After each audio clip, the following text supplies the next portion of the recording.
Centera. We improve health every day. More simply, affordably, and personally. Why? It's what we were born to do. How? With high-quality healthcare and exceptional health plans. All for the patients, members, and communities we serve. Centera. Improving health every day. WGNT 27 has moved up to Cox Channel 44, where you can catch news in the morning on your time. Good morning. Thanks for starting your day with us. Watch evening news at 7 that's worked around your schedule, and late news at 10 that's not too late, helping you get to bed on time. Thank you so much for watching. Oh yeah, did I mention we broadcast Norfolk Admirals games? Score! WGNT 27, your home for local news and sports, now on Cox Channel 44.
The Admirals are back at Scope Arena to continue their second longest homestand of the season.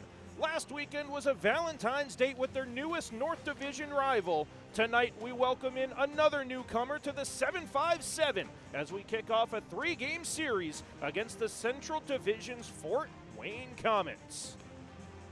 Welcome inside the broadcast booth, everybody. Nick Gimbel alongside Brad Jones, producer Benjamin Draper off to our right, here for the Cox Mobile pregame show on the Centera Norfolk Admirals broadcast network. Brad, the Admirals got the 2-1 series victory last weekend against the newest team in the ECHL, and it's another newcomer here into Scope Arena for the Fort Wayne Komets, who are tied with 61 points in the Central Division's top spot. Yeah, it was big for the Admirals to win 2 of 3 last weekend. Obviously, they dropped that Saturday game that they didn't want to in that late third period. 3-3 tie from Greensboro to find a way to claw back and get those big 2 points was massive for this club. Now you got a Fort Wayne team that's coming in. This is a huge 3-game set, Nick. You got Fort Wayne, like you said, tied atop the Central with Toledo. They're trying to create separation there to go for the division title. And for the Admirals, they're trying to drag themselves where they can play meaningful hockey here down the stretch. They've got to get these big wins in these tough hockey games. They can't afford to fall any farther behind. Both wins for the Admirals were a 5-3 final score. We'll take a look at some of the highlights from Sunday Family Fun Day's 5-3 victory over the Greensboro Gargoyles. Now, Brandon Osmondson, before the puck even dropped, got a little bit chippy during the opening puck drop. The Gargoyles would open the scoring. It was the only time in that 3-game series that they got the scoring started, and there's nothing Isaac Poulter can do on a play like that from Nelson. Yeah, bouncing puck in the offensive zone, good 2-on-1. That was just a great move from Logan Nelson. Talk about great moves, Nick. How about Jack O'Leary with the patience to tie this thing up on the power play, ripping that thing high glove. And it's a beautiful pass from Christoph Papp, saucing it over the side of the net. Everybody thought he was going to shoot it right there. He walks to an open area, and he is able to beat the Gargoyles netminder for the tying goal. And then Brady Florent with back-to-back goals. This goal from Brady Florent came just 18 seconds after Jack O'Leary got the scoring started for the Admirals. Grant Hebert stuck with it in the high slot and found Florent through Christoph Papp on that front doorstep. Well, like you said, stayed with it. Was Grant Hebert. He didn't give up on that play right there. Was able to get it over to Christoph Papp to bump that to Florent. And what does he do when he's in tight, Brad? He is able to elevate it over the pads of the Gargoyles netminder. Again, he's able to do the same thing there for the Admirals' third goal. Greensboro would not allow the Admirals to extend it to a 3-goal lead. They pulled back within one. It was another goal from Nelson, and then Greensboro tied it up there in the third period to make it 3-3. Yeah, that was a great shot there from Weiss to tie it at 3, and you kind of felt the momentum changing here. But Jack O'Leary gets some bounces. The hockey gods smile on you off the Greensboro defender and past Nikita Quapp to give the Admirals the 4-3 lead. This would stand to be the game-winning goal for the Admirals. Osmondson was there on the back door, and then Chase Yoder put the puck on net. Good things happen. Yeah, exactly, and that was a great rip there from Chase Yoder. His offensive confidence since that 4-goal game he had coming out of the new year has been on absolute tear offensively. This was the only game that Nikita Quapp played for the Gargoyles. Ruslan Hajeyev was in net for Greensboro in the other 2 games. But the Admirals were able to earn the weekend series victory over their newest North Division rival. This is the Cox Mobile pregame show here on the Centera Norfolk Admirals Broadcast Network. When we come back, we'll preview tonight's lineups between the Admirals and the number 2 team in the Central Division, the Fort Wayne Komets. Cars. Nico loves his. The only part Nico doesn't love about his car is paying his loan. So when he saw he could choose the ride rebate option with a Langley My Design checking account and get money back on every car payment, it was all gas and no break to the Langley app. And because the My Design account lets him change his features when his needs change, it was perfect for this car guy and his new girl. Open your My Design checking account online or at any Langley branch today. I'm sorry, ma'am, but after reviewing your case, your claim has been denied. If you've been in an accident, don't get checked by greedy insurance companies. Call Huffman & Huffman, brothers-in-law, for a winning game plan.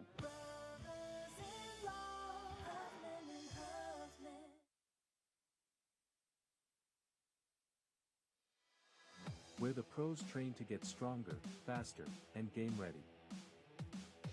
From the ice to your goals, everyone trains like an athlete at D1. D1 Training Virginia Beach, built for athlete. Open to everyone. Make this fall unforgettable at Admiral Steak and Seafood. Enjoy Thursday Jazz Night, 50% off select appetizers during happy hour, and Sunday brunch. Make your reservations today.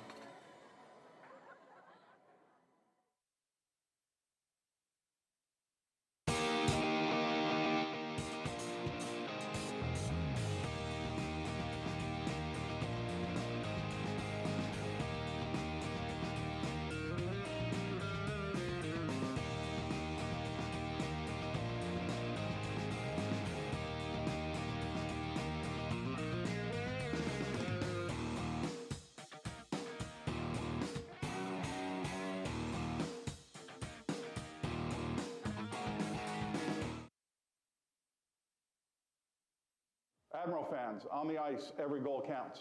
At New Horizon Bank, yours does too. Every vision starts with the first step. Ours started with New Horizon Bank. In law and business, choosing the right partner makes all the difference. And for me, that partner is New Horizon Bank. From locker rooms to boardrooms, we fuel growth that performs. Local roots, bold horizons. Got a goal, a vision, a strategy? Let's build it together. New Horizon Bank, where community and ambition meet. Let's embark on the adventure. For the first time ever, the Fort Wayne Komets have made their way here to downtown Norfolk for another matchup with the Norfolk Admirals. And we welcome you back inside the broadcast booth, here for the Cox Mobile pregame show. Nick Gimbel alongside Brad Jones and producer Benjamin Draper off to our right here on the Centera Norfolk Admirals Broadcast Network. It was announced earlier this week that goaltender Isaac Poulter was reassigned by the Winnipeg Jets to the Manitoba Moose, and all-star defenseman Ben Zalotti was recalled to the Manitoba Moose from his loan just a couple of weeks ago. Zalotti getting 5 games worth before getting called back up to Manitoba. Isaac Poulter playing in 20 of the last 22 games that the Admirals have played, dating back to before the Christmas break. But let's see how head coach Jeff Carr has his Admirals lined up against the Fort Wayne Komets here tonight with those lineup changes. Yeah, you talk about no Ben Zalotti, so for the 18 skaters, Connor Fedoruk, who played forward on Sunday, is going to move back to the point. And a little bit of a flip-flop, Andre Suter back in the lineup, fourth line right wing. Nathan Knoll and Marco Reifenberger will flip-flop the second and fourth line centers, trading positions from what we saw last week. Reifenberger was between DeRoe and Justin Young.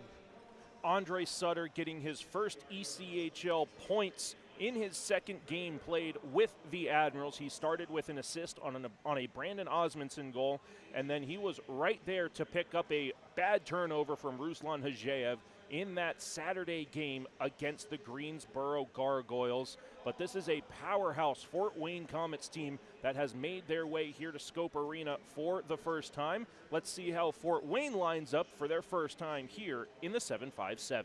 Yeah, you talk about powerhouse, Nick. I mean, just weapons up and down the lineup. You look at Austin McGurra there on the third line left wing, point per game player. We remember him from his time in South Carolina. Blake Murray, second line center, the former Norfolk Admiral. Alex Aliardi on the second line right wing, all-star in this league, member of the Florida Blades a few years back. He's a tremendous goal scorer. And then Kirill Tatayev, 74, leads his team, former Detroit Red Wing draft pick.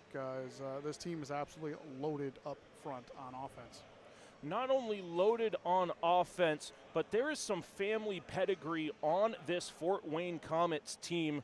We have Drew Krebs, brother of Peyton Krebs, who's currently in the Buffalo Sabres lineup in the NHL, and then the son of Patrick Steffen, James Steffen, out here for the Fort Wayne Komets. He has a team-tied lead for assists with 30. So not only those offensive powerhouses, but some of the players that are born into that type of pedigree with their family lineage. Yeah, good bloodlines for sure, and Fort Wayne's got a couple of them. And the Fort Wayne Komets do bring a solid pair of netminders. Only 3 straight starts for their goaltenders. I just mentioned Isaac Poulter starting 20 of the last 22 games. Neither of the 2 Fort Wayne goaltenders have started more than 3 games in a row throughout their season. Brad, as we start looking forward to tonight's game 1 of this 3-game series, what are your 3 keys to success here tonight? Yeah, number 1's going to be 200 feet. We talk about this lineup here. Fort Wayne has scored 4 or more goals in 5 of their last 6 games. They are 5th in the ECHL in goals scored with 162. The Admirals give up the 6th most goals in the league, so they have got to play a solid 200-foot game, taking care of all 3 zones to shut down this Komets offense. Number 2 is going to be the penalty kill. Fort Wayne has the 3rd best power play in the ECHL at 22.1%, while the Admirals are 27th in the league on the penalty kill. This could go a long way this weekend to determining the outcome of these games. Norfolk has to be on top of it on the penalty kill. Number 3 is going to be attack mentality. Offensively, the Admirals were very good last weekend against the Gargoyles. They got to keep up that same attacking mindset this weekend against a team that gives up the 8th fewest goals in the ECHL. Well, we showed you the highlights from Sunday's victory. We saw Jack O'Leary getting the scoring started. He was my submission to the ECHL audio plays of the week that we may hear throughout this week. Brad, I think we're going to allude to Jack O'Leary in just a few moments. Here is what Jack O'Leary's tying goal sounded like.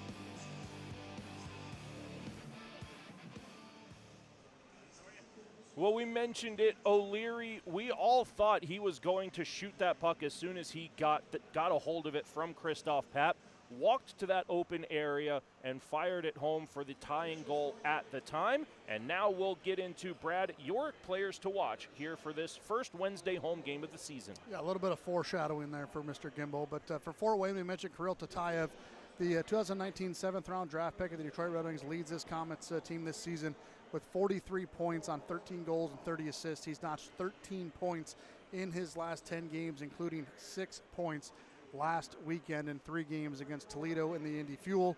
And then for Norfolk, the aforementioned Jack O'Leary, 6 points in 3 games last weekend for O'Leary, 3 goals, 3 assists. He has worked his way all the way up to 2nd on the Admirals in points with 32 in 45 games, trailing now only Brady Florent for the team lead in scoring. Leave it to Brad Jones to pick a Detroit Red Wings draft pick for the player to watch on the opposition. Yeah, he leads them in scoring. It's hard to pick against him.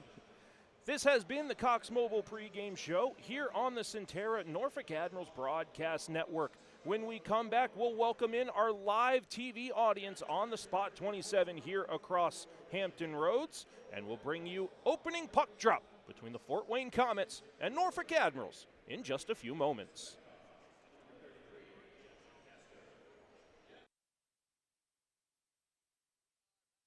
WGNT 27.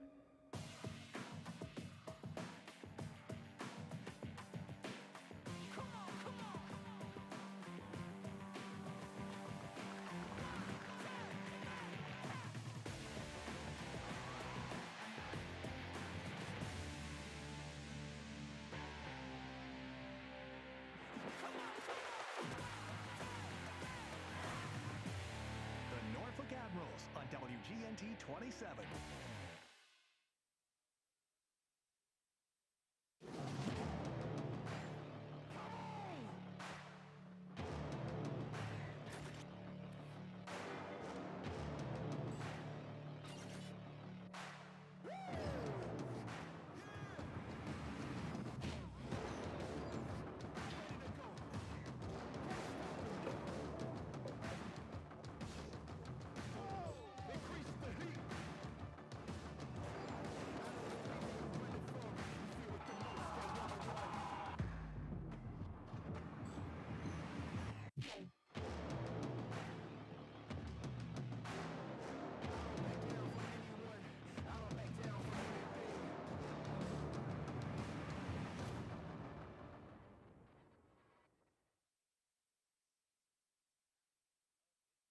When you need medical care, ask Centera Medical Group first. From minor illnesses to more complex cases, our comprehensive care teams are available 24/7 to deliver the quality, personalized care you need when you need it most. Schedule your appointment today.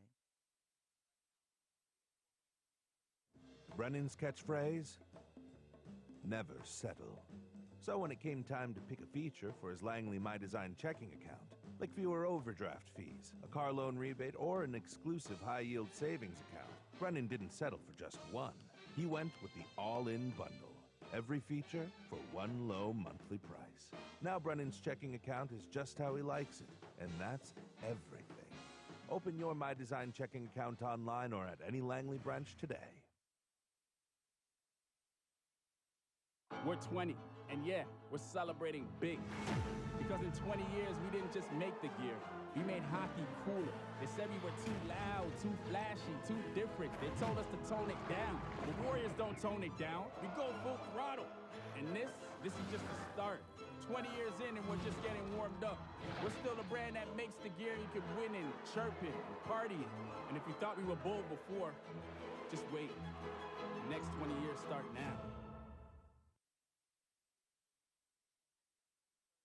We are the spirit of a nation, not in name, but in action. In the lives we lead, in the values we carry forward, that spirit lives on in us. We don't preserve history to look back. We preserve it to move forward, because Williamsburg doesn't stand still. It stands tall. This is Williamsburg, where America's journey begins. Start planning yours today.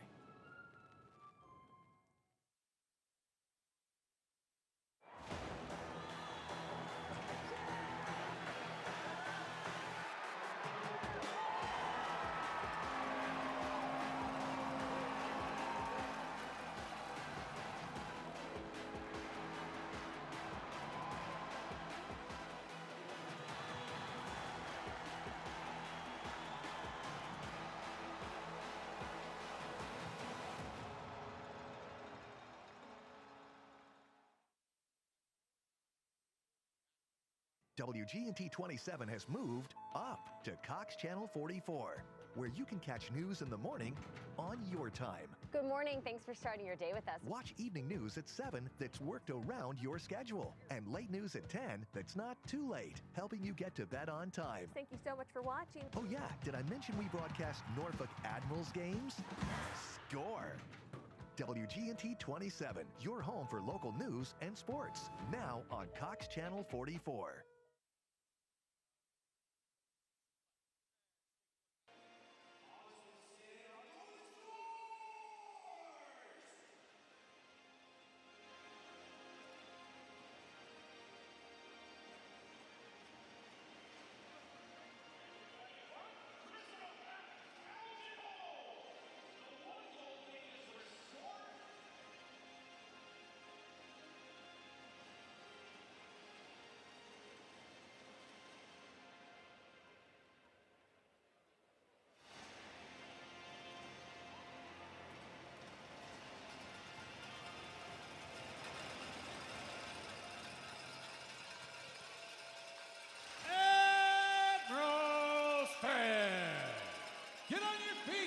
welcome to the ice, your Norfolk Admirals!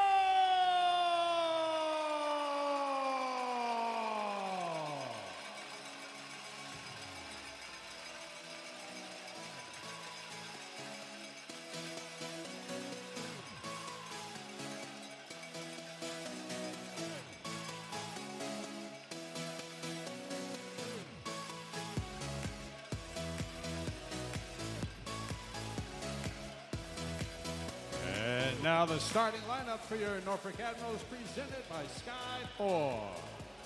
On defense, your captain, number 4, Carson Musser.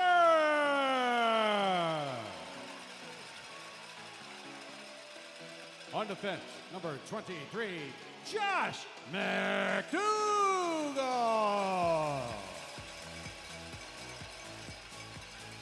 At forward, number 17, Jaden Duro.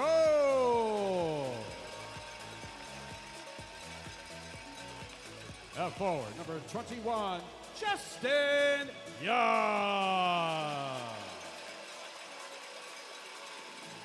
At forward, number 41, Nathan Noel. And starting in goal, number 31, Alex Worthington.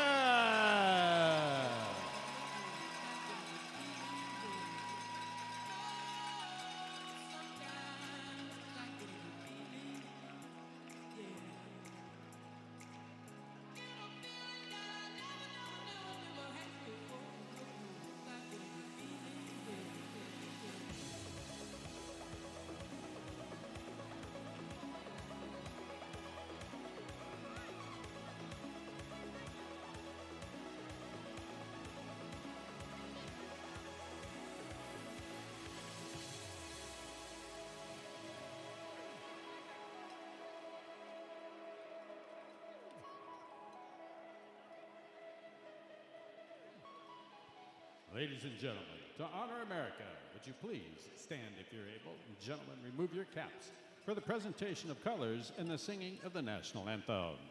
Here to present our nation's colors, please welcome the color guard from Booker T. Washington High School's NJROTC program.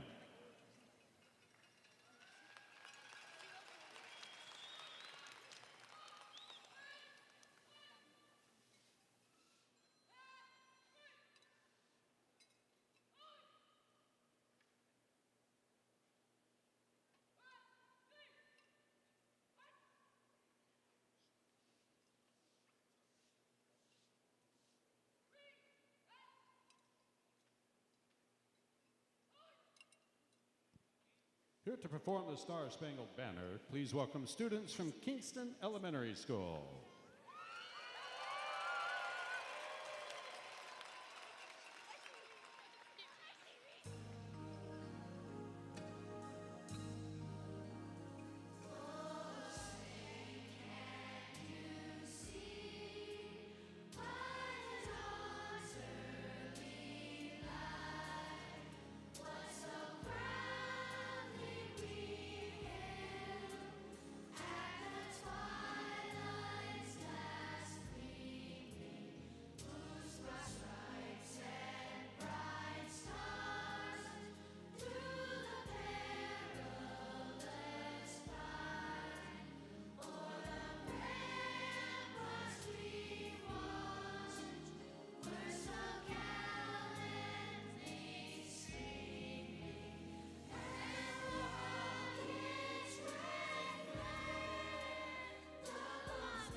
Kingston Elementary School.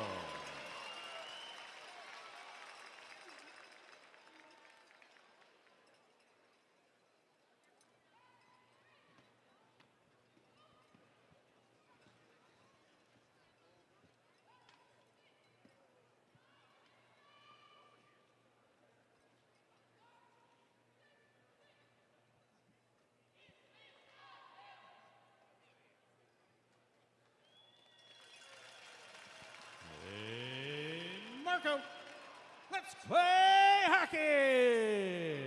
All right, Admirals fans, it's time to start this hockey game, and it's time for you to turn up the volume in here. So get up, get loud, go crazy, and make some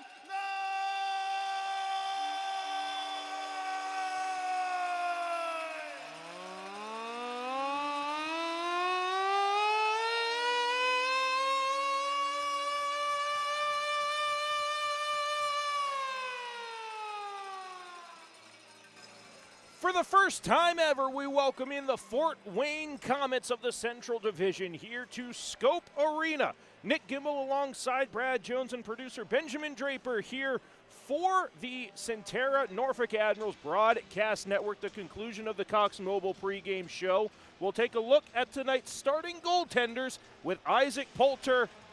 Up in Manitoba, it's Alex Worthington's net for Norfolk. Yeah, this is Worthy's first start since January 24th. 6 goals on 25 shots, a 6-5 loss to Worcester. He's got 1 win on the season. He's lost his last 8 starts, a sub-800 save percentage his last 3 appearances. And Samuel Johansson from for the Fort Wayne Komets, 2022 5th-round pick of the Edmonton Oilers. He's in his first season in North America after spending time in Sweden. 11-5-2 on this year, stopped 30-31 in a weekend win over Indy in his last start. He is 3-2 in his last 5 appearances. Norfolk in their home navy blue uniforms trimmed in gold and white will be moving left to right across the ice surface for period 1. Fort Wayne Komets in their white uniforms trimmed in orange and black. Moving right to left, they have offensive possession for a moment. Stolen away by this second line for the Admirals. That is going to be Nathan Knoll centering Jaden Durow and Justin Young. The Admirals will make a 4-player line change and be completed as Jaden Durow heads to the bench. Fort Wayne will dump it into Braden Engham's corner. First time we see 10 in blue tonight. Still just 50 seconds in to our opening period of play. This is a Fort Wayne Komets team that is tied for first in the Central Division. They have a 27-13, 7-0 record for 61 points, but the record we were highlighting earlier this week when we saw this matchup was a 17-3, 5-0 road record for Fort Wayne. Yeah, they're a strong road team, 9-0-5 in their last 14 games away from the jungle in Fort Wayne. Thrown towards the Admirals' front of the net, poked up to the blue line, dumped back down low by Inamato. Through the trapezoid, Fort Wayne has it, back up towards the blue line. Inamato fires, deflected off the outside of the net on the far side. 18:25 left in a still scoreless first period.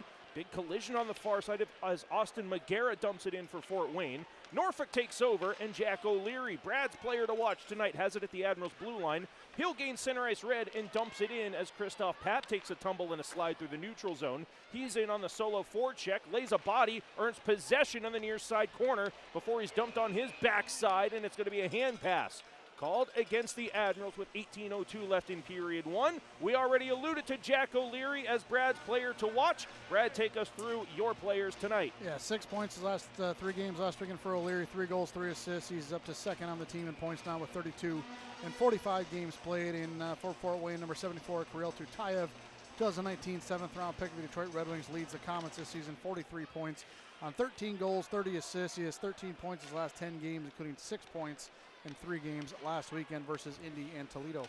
And it's that third line for the Admirals, Yoder, O'Leary, and Osmondson, that are always in the mix for the Admirals, as this is going to be an offside called against Fort Wayne.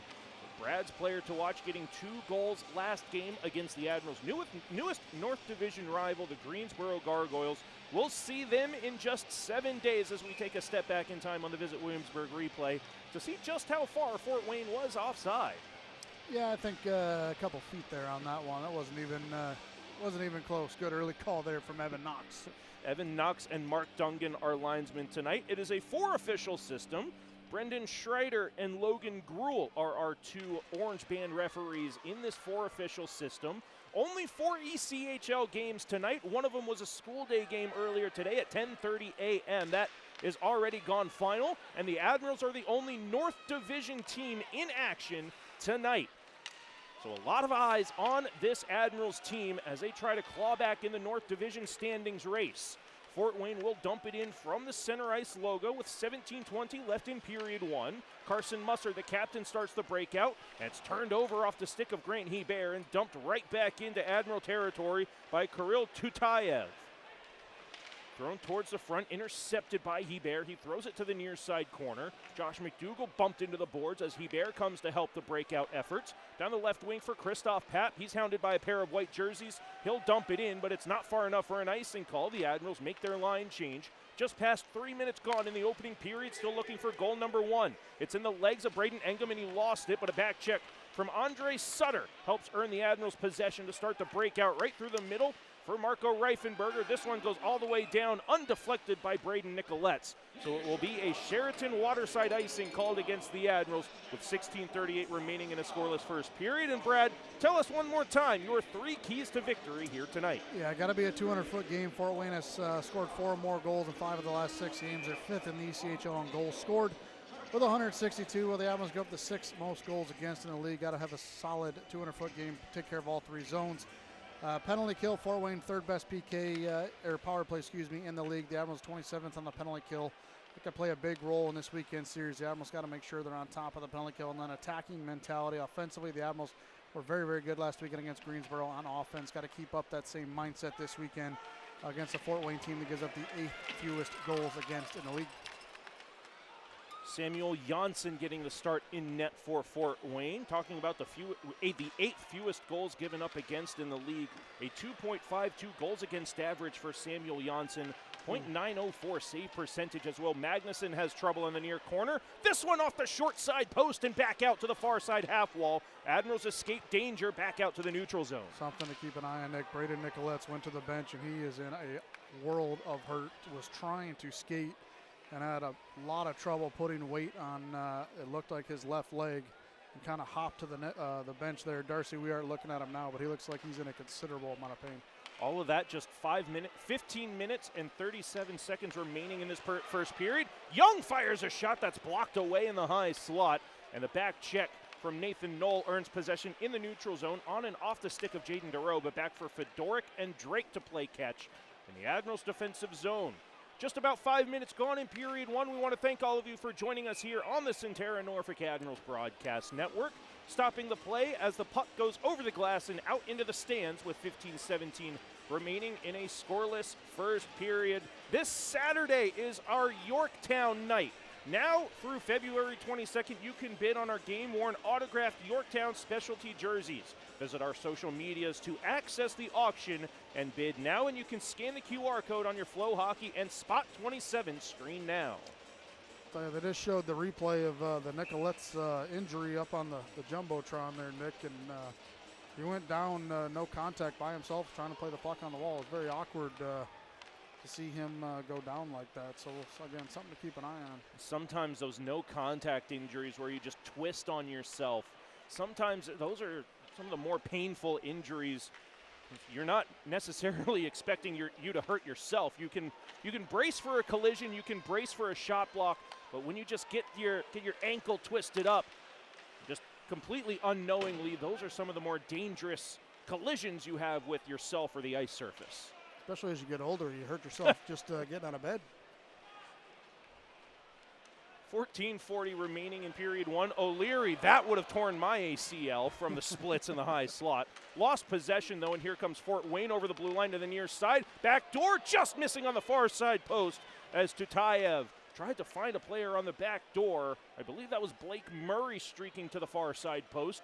Still scoreless, just about 6 minutes gone here in period 1. Admirals completing a forward line change. Will Magnuson comes out from behind his own net, starts it right through the middle, on and off the stick of Hebert. There is not going to be an icing call as Fort Wayne elected to not play the puck in the neutral zone, and either way, it was Christoph Papp winning the race to the dots, but Fort Wayne does bring it out to the neutral zone. Josh Grawl throws it on goal. Worthington makes a save. Pat throws it off the wall for Brady Florent and Grant Hebert. Hebert cuts right through the defense. Save made by Janssen. His first of the game is a dandy to keep this scoreless with 13:45 left in period one. Good give and go through neutral ice there. A burst from Grant Hebert, showing some speed there to dash past the Fort Wayne defender, and a good save from Janssen. That might have been the fastest I've seen the engines turning on 93 in blue this season. He plowed right through the Fort Wayne defense like Mitch Marner did for Team Canada's overtime game-winning goal in the Olympics earlier today. As Alex Worthington covers the puck up with 13:23 remaining in period one, we'll step aside for the first time tonight on the Centera Norfolk Admirals Broadcast Network. No score between the Admirals and Komets here in downtown Norfolk.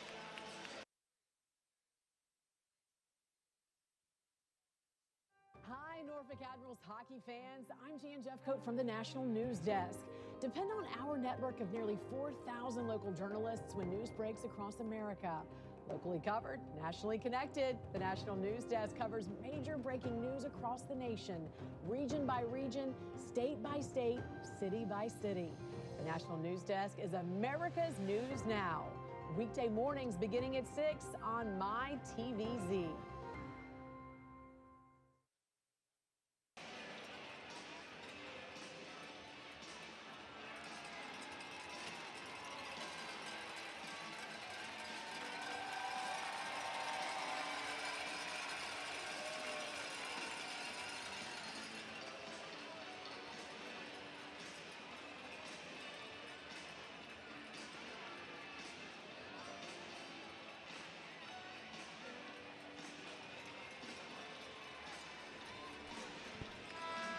.23 remaining in a scoreless first period. It's the first time ever that the Fort Wayne Komets have made their way to Scope Arena. They were supposed to be here in 2020, and then COVID ended that season just before Fort Wayne was supposed to make their trip here to the 757. So we finally get the chance to welcome in the Fort Wayne Komets for the first time here to Hampton Roads. Brandon Osmondson trying to give them a warm welcome with Chase Yoder on the far half wall.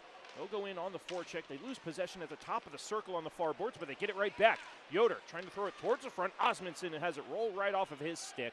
And Carson Musser has it in the neutral zone with Josh McDougall, and eventually it's Jack O'Leary to dump it in around the boards. Janssen stops it in the trapezoid, and there's a breakout right over the stick of Brady Stonehouse, sent back down from the Bakersfield Condors the other day. Into this lineup as Carson Musser deflects that pass back into the far corner. Alex Aliardi tried to send that towards the front. He deflects this one just wide of the far side post. From the Fort Wayne blue line shot, Osmondson stops up at the red line, can't get it deep, tried to get a spinorama backhander onto Chase Yoder, who wasn't expecting it. The Admirals do get a successful line change, so the intent was there to try to get a play into the offensive zone, but they were able to get the line change completed nonetheless. Braden Engum, the defenseman, joins the play. Justin Young dumps it into the corner. Engum, the defenseman, activating in on the forecheck. Pushed up the far wall. Justin Young getting back in the neutral zone to not make it an easy breakout, but Fort Wayne does gain entry into Admiral territory. Near circle, no shot taken as Nathan Knoll poked the puck below the goal line, out of danger, and he'll skate it down the near side wall. Justin Young was the intended target on that stretch pass, but he cut to the middle with 11:42 remaining in a still scoreless first period. Turnover again for Nathan Knoll. Knoll towards the front, off the paddle of Janssen. Backhander is intercepted by Jaden DeRoe for a moment. He'll throw it towards the high slot, tries to poke at it, comes bouncing back towards the blue line, and David Drake pinched in but can't earn possession. Transition for Fort Wayne, right around Fedoruk, tries to stuff it in on a Forsberg-type move, and he missed the net on the near side post, and he careens hard into the corner boards, but he gets back up for a 2-on-1. Backdoor feed, score! Admirals can't clear the zone after earning possession, and 11:09 remaining in period one. It's a 1-0 lead for Fort Wayne. Well, how about a burst of speed from Capone on that first attempt that Worthington made the save on, and then on that one, nothing Alex Worthington can do on that one when you get Kirill Tatayev all alone on the back door like that. As we'll take a step back in time with the Visit Williamsburg replay. The turnover comes right back to Capone. And it's a 2-on-1 with Connor Fedoric, the lone defender back. And again, what's your goaltender going to do right there?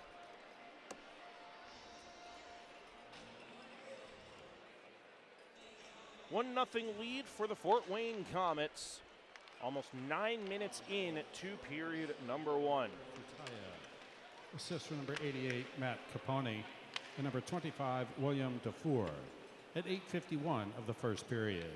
Chutayev from Capone and DeFour at 8:51 of the first period. Approaching the halfway mark, Fort Wayne has 5 of the game's 6 shots on goal to this point. It is the first Wednesday home game for the Admirals this season. Throw it through the neutral zone as Florent leaves it at the blue line for Pap. He gets a bump, dumping it back into Fort Wayne territory for Reese Harsh. Right through the middle, and Fort Wayne dumps it to the near side circle. Picked up by Trevor Janicki. Janicki moves it to the blue line. Far side one-timer comes through the slot. Florent clears it to the blue line. Shot comes right in, off a body to the near side corner with 10 minutes and 5 seconds now remaining in the period. Another shot. That one goes into the left-handed catching glove of Alex Worthington with 10:02 remaining in period 1. Yeah. This Friday is our Mental Health Awareness Night. Get discount tickets through this offer, and $5 from your purchase will be donated back to NAMI, Coastal Virginia. Visit our website or our social medias to get your discount tickets for Friday now. A broken stick on that play there, Nick.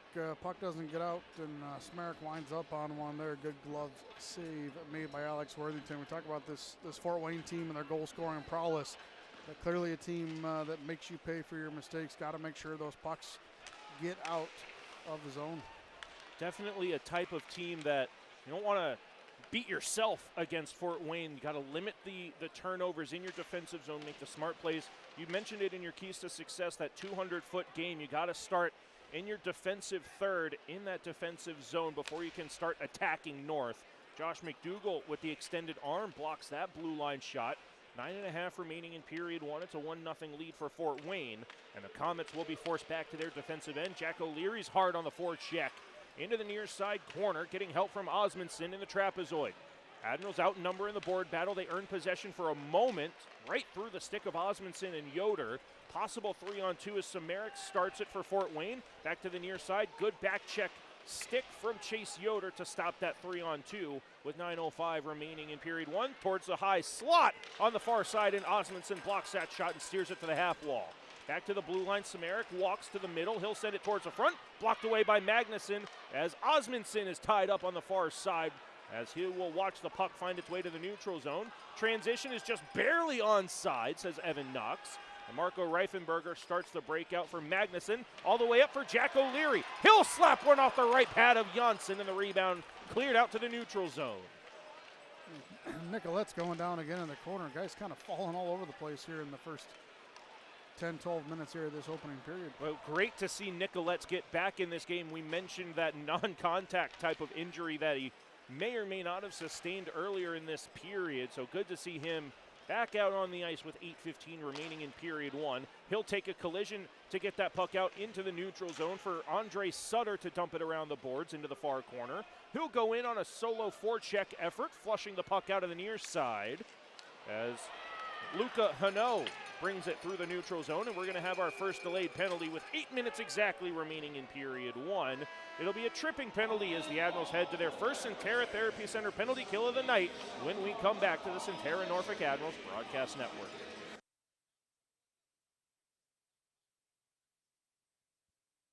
Bud's Plumbing, Heating, Air Conditioning, and Electric. The Home Comfort Hat Trick.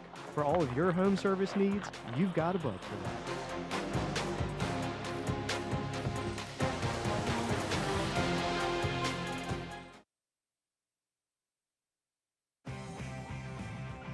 When it comes to your home, trust matters, and Home Genius Exteriors has you covered. Our experts are ready to tackle any exterior project for your home. Home Genius Exteriors, a different experience.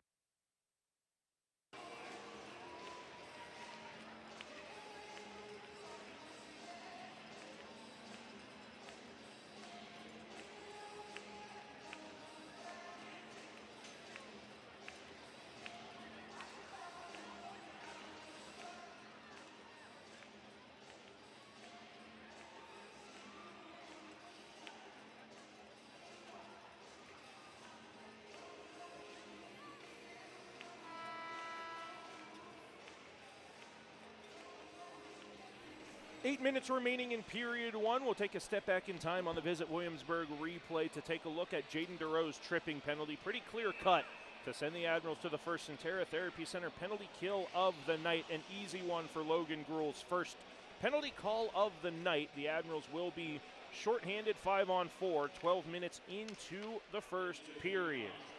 For the Admirals, number 17, Jaden DeRoe. 2 minutes for tripping at 12 minutes of the first period.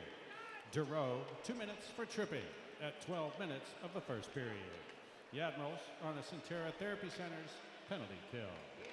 Fort Wayne brings it back into the Admirals' defensive zone, rimmed up to the near half wall. Knoll can't get a handle on it to dump it out. Dufour from the near side blue line sends it cross ice to Smerek. Now back to Dufour. Near side top circle, they play catch around the top of the Admirals zone. Now down to the corner, bump out into the middle, and the one-timer goes off the left pad of Worthington. Back to Smerek at the straightaway blue line position on the power play. Down to the near side corner for Dufour. He'll walk back to the top of the near circle. No shot taken. Another bump out in front, and that one goes off the left pad of Worthington.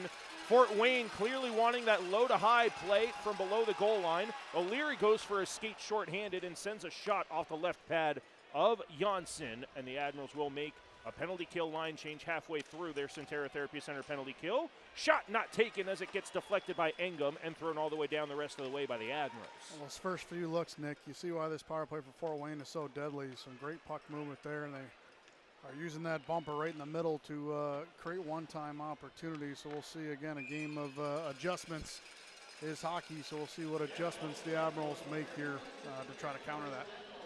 Now through February 23rd, you can pre-order the brand new Boardwalk Beach Bums jerseys for $150 and the Boardwalk Beach Bums t-shirt for $25.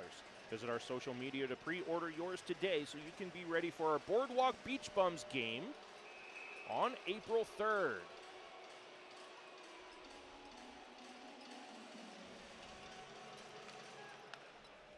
Fort Wayne still on the power play. They'll win an offensive zone faceoff. Far circle shot off a body in front and poked out. Here comes Osmondson trying to split the defense shorthanded. Settles a bouncing puck.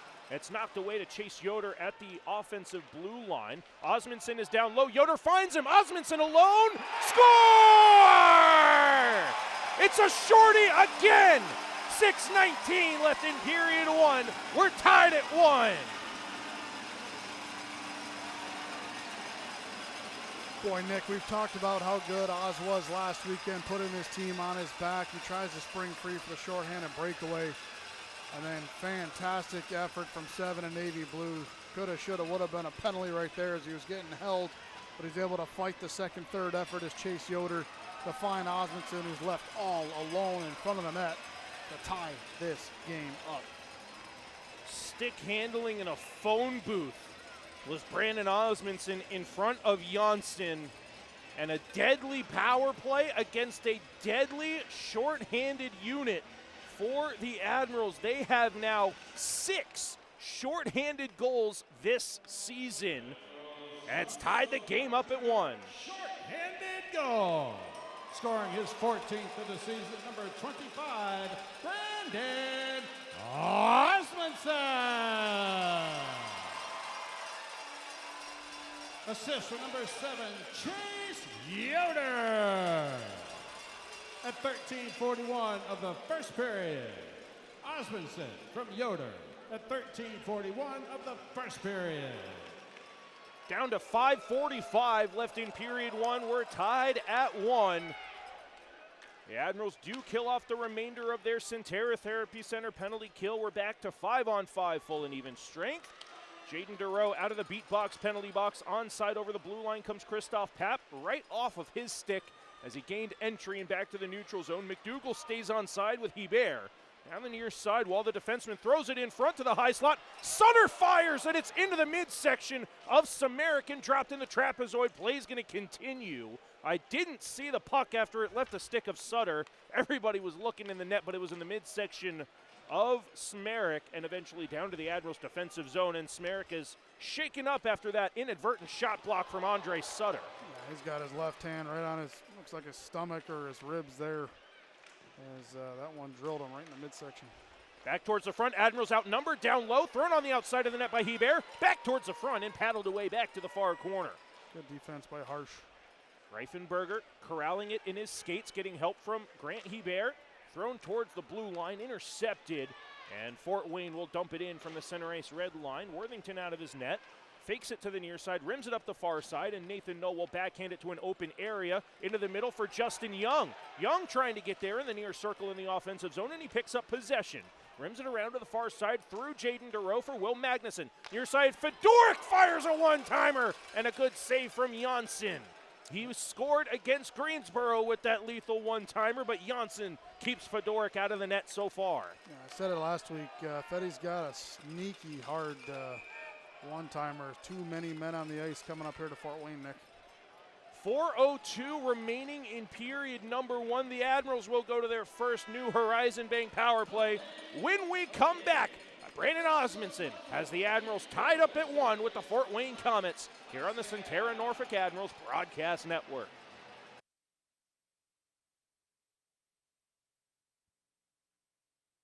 The Catastrophic Injury Team at Cooper Hurley helps people injured in truck, motorcycle, and other serious crashes. We take on big insurance companies and powerful corporations. If you've been seriously injured, call the experts.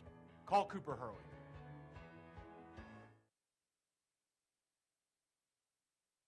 Centera. We improve health every day. More simply, affordably, and personally. Why? It's what we were born to do. How? With high-quality health care and exceptional health plans.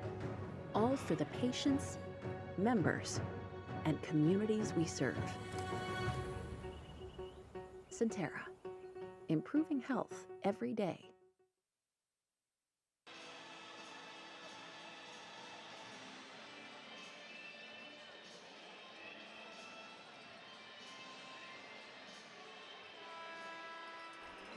.402 remaining in period 1, and the Admirals head to their first power play of the game. It is a New Horizon Bank power play that is 16.2% successful, and here at home, 18.7% successful against an 80.6% successful penalty kill for the Fort Wayne Komets. A shorthanded goal from Brandon Osmondson has the Admirals tied up at 1 after Fort Wayne got the scoring started about halfway through period number 1. The Admirals move it around the offensive zone. Jaden DeRoe moves it to the blue line for Josh McDougall. Far side circle, there's Young down into the corner for Florent. Backdoor, hits a skate and goes off the outside of the net. Cleared out to the blue line, not out, and McDougall's shot finds the left-handed catching glove of Samuel Janssen for a stoppage with 3:38 remaining in period 1. Yeah, that thing was bouncing around. DeRoe was open on the back door and hits a skate and almost finds its way past Janssen there as we see step back in time of the Visit Williamsburg replay. Watch 17 right there on the lower part of your screen. That's who Florent was looking for off the defender's skate, and almost a lucky bounce for the Admirals. Well, and that's how Jack O'Leary scored on Sunday, just throwing it to the net, hit an opposing skate, and went into the net for the game-winning goal. So learn anything from Jack O'Leary and Chase Yoder in Sunday's game against Greensboro. Put the puck on net, good things happen. Absolutely. 30 seconds gone in the New Horizon Bank power play for the Admirals. It's their first of the game. 3.5 remaining in a tied first period, tied up at 1 apiece. Drop pass for Jaden DeRoe in the neutral zone. He'll throw it off the near wall and chase it down in the corner. DeRoe tries to throw it out in front, goes off the skate of Harsh. Not out, though, as Hebert dumps it to the corner. Florent out in front for Young, and it was paddled away by Janssen and cleared the rest of the way by the Komets' defense. Worthington comes out of his net, leaves it in the trapezoid. The Admirals complete a line change on this power play unit. Braden Engum throws it right up the wall. Jack O'Leary is going to win the race to the dot, so there is no icing. He'll send it around the far boards. Andre Sutter elevated to the second power play unit. Christoph Papp rims it around to the near side half wall for Chase Yoder. Goes through him and out towards the neutral zone for Braden Engum. 40 seconds remaining in the New Horizon Bank power play. Andre Sutter through the neutral zone. Down the right wing for Jack O'Leary. Onside over the blue line, comes down the wall to the high slot, too far away from Braden Engum. Now a shorthanded break the other way for Brady Stonehouse. He'll stop up, trying to throw it through the slot. Good back check from Christoph Papp to not allow A shorthanded opportunity for the Komets, and Pap will come right back on the offensive transition to the near corner. He bodied off the play. Samaric clears it out to the neutral zone. 10 seconds left in the power play. A back check effort right there, Nick. There's your example of 200-foot game. The forward coming all the way back, making the play on the back check to help out his goaltender. Back to 5-on-5 full and even strength. That puck did deflect off of a Fort Wayne player on the bench. So we will have a face-off at center ice with 1:58 remaining in a tied first period. Whether you're celebrating a win or bouncing back from a tough game, remember you can always win at Beam Light Sauna. Experience the benefits of infrared saunas and light therapy. Detoxify, recover, and recharge. Visit beamlightsauna.com to book your session today.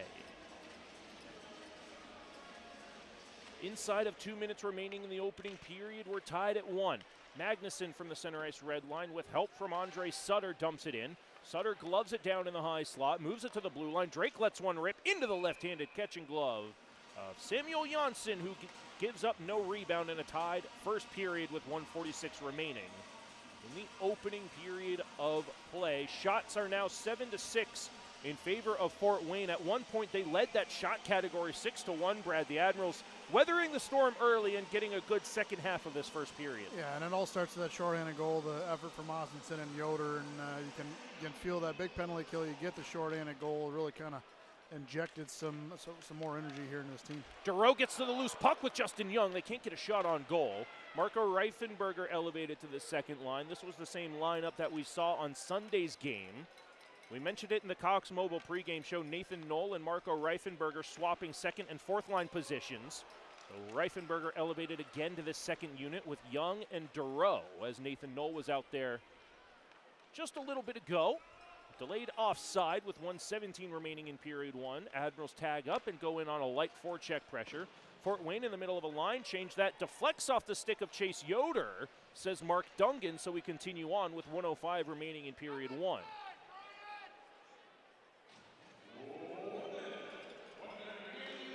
McDougal starts the breakout for Yoder. He'll move through the neutral zone, third line out for the Admirals. Yoder cuts towards the front of the net, stuffs it off the outside, and it's in the left pad area of Samuel Janssen. That'll stop the clock with 49 seconds remaining in a tied first period. Well, we saw how strong Fort Wayne is in the opening couple of minutes. The Admirals getting their footing. This is their first Wednesday home game of the season.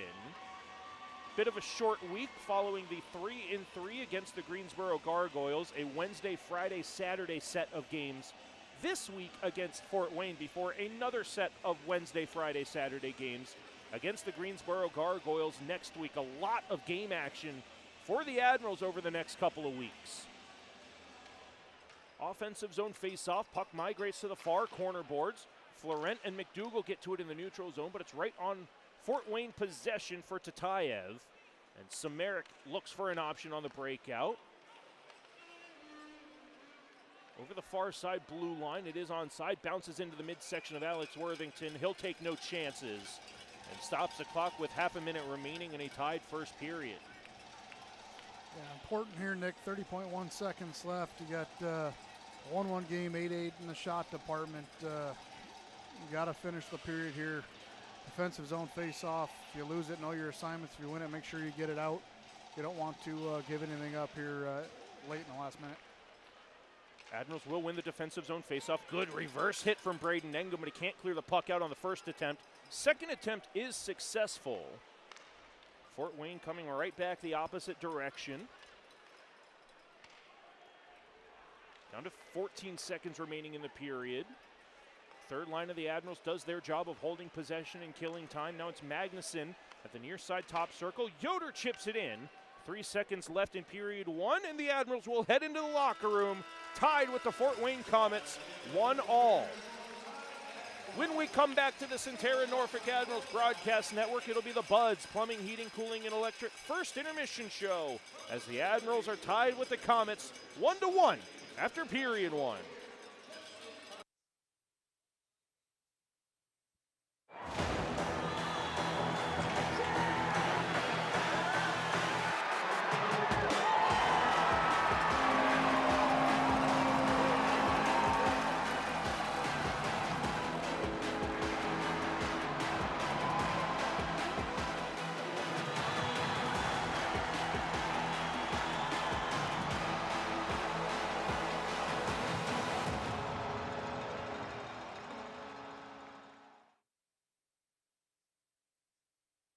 WGNT 27 has moved up to Cox Channel 44, where you can catch news in the morning on your time. Good morning. Thanks for starting your day with us. Watch evening news at 7 that's worked around your schedule, and late news at 10 that's not too late, helping you get to bed on time. Thank you so much for watching. Oh yeah, did I mention we broadcast Norfolk Admirals games?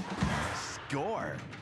WGNT 27, your home for local news and sports, now on Cox Channel 44. Hi, Norfolk Admirals hockey fans. I'm Jan Jeffcoat from the National News Desk. Depend on our network of nearly 4,000 local journalists when news breaks across America. Locally covered, nationally connected, the National News Desk covers major breaking news across the nation, region by region, state by state, city by city. The National News Desk is America's News Now. Weekday mornings beginning at 6 on MyTVZ.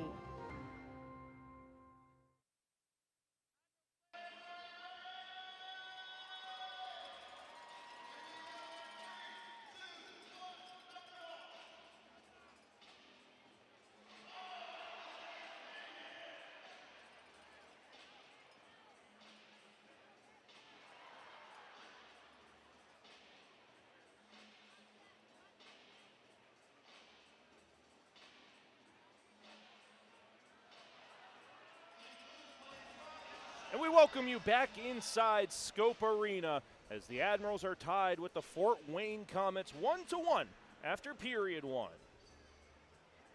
Back inside the broadcast booth, Nick Gimbel alongside Brad Jones and producer Benjamin Draper off to our right. Here for the Buds Plumbing, Heating, Cooling, and Electric first intermission show here on the Centerra Norfolk Admirals Broadcast Network. Brad, I think if you ask around, seeing the Fort Wayne Komets road record, seeing them tied for first in the Central, if you ask, would you want to be tied at one after period one, I think everyone sees that as a success after weathering the storm early against a tough Komets team. Yeah, weathering the storm, I think is a good way to put it. Fort Wayne, you could see the skill early on, especially on that power play there. But, you know, really, if you mentioned it, limit the turnovers there. It's eventually what cost the Admirals that goal against right there. But a big kill again, the spark plug that's been Yoder, Osmondson, O'Leary. You go with Yoder and Oz on the shorthanded play there. And Oz starts trying to split the D for the breakaway. But just the second, third effort from Chase Yoder was tremendous.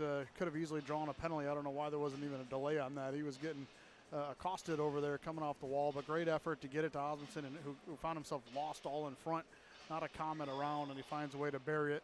And really from there, the Admirals controlled a good majority of the period the rest of the way. And it really ejected, I think, some life, some confidence, some belief. Like you said, a 3-3 last weekend with travel. So maybe taking a little bit to get back into it. Obviously, with the team having a couple days off, trying to recover the bodies a little bit.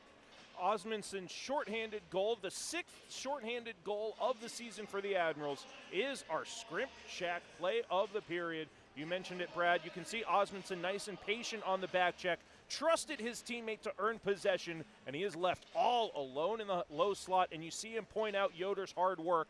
1-on-4 over on that far blue line being held. He's getting tackled over there. I mean, but again, that's what I mean. Second, third effort, and he sneaks it through the old 7-hole between the right arm and the body of Janssen to tie this game up at 1. That was a big goal for this club. Like I said, to give it a little bit of confidence against a really good hockey team and obviously a really good road hockey team in Fort Wayne.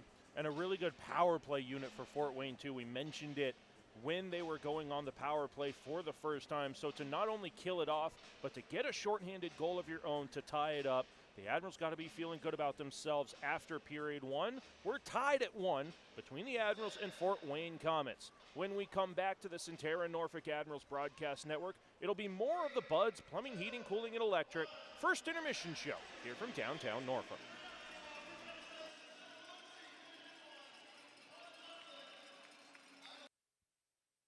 The catastrophic injury team at Cooper Hurley helps people injured in truck, motorcycle, and other serious crashes. We take on big insurance companies and powerful corporations. If you've been seriously injured, call the experts. Call Cooper Hurley.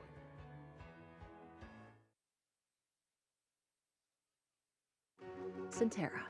We improve health every day. More simply, affordably, and personally. Why? It's what we were born to do. How? With high-quality health care. and exceptional health plans. All for the patients, members, and communities we serve.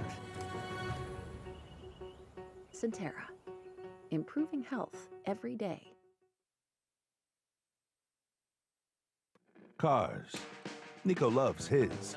The only part Nico doesn't love about his car is paying his loan. So when he saw he could choose the ride rebate option with a Langley My Design checking account and get money back on every car payment, it was all gas and no brake to the Langley app. And because the My Design account lets him change his features when his needs change, it was perfect for this car guy and his new girl. Open your My Design checking account online or at any Langley branch today. I'm sorry, ma'am, but after reviewing your case, your claim has been denied. If you've been in an accident, don't get checked by greedy insurance companies. Call Huffman & Huffman, brothers-in-law, for a winning game plan.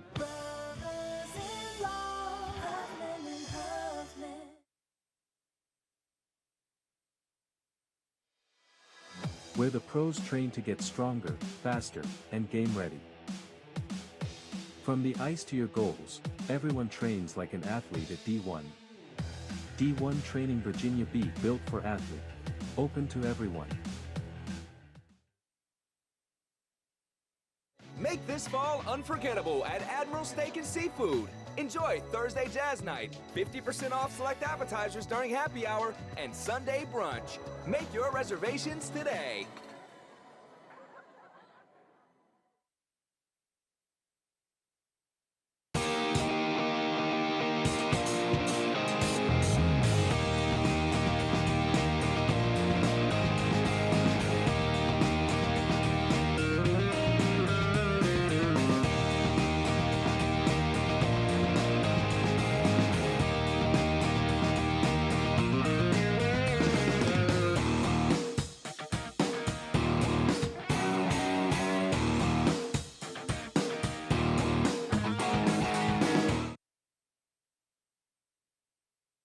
Admiral fans, on the ice, every goal counts. At New Horizon Bank, yours does too. Every vision starts with the first step. Ours started with New Horizon Bank. In law and business, choosing the right partner makes all the difference. And for me, that partner is New Horizon Bank. From locker rooms to boardrooms, we fuel growth that performs. Local roots, bold horizons. Got a goal, a vision, a strategy? Let's build it together. New Horizon Bank, where community and ambition meet. Let's embark on the adventure.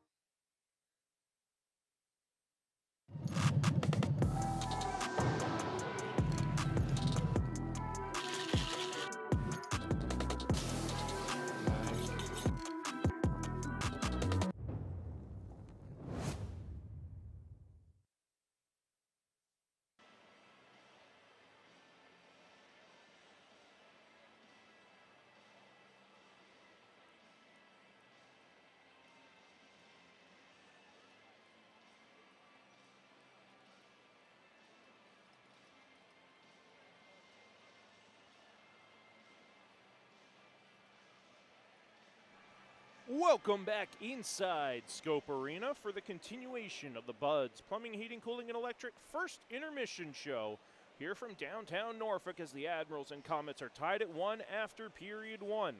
Our very own Salty Dog took a visit, north to Yorktown to celebrate our upcoming Yorktown night this Saturday. Take a look.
Now through February 22nd, you can bid on our game-worn autographed Yorktown specialty jerseys.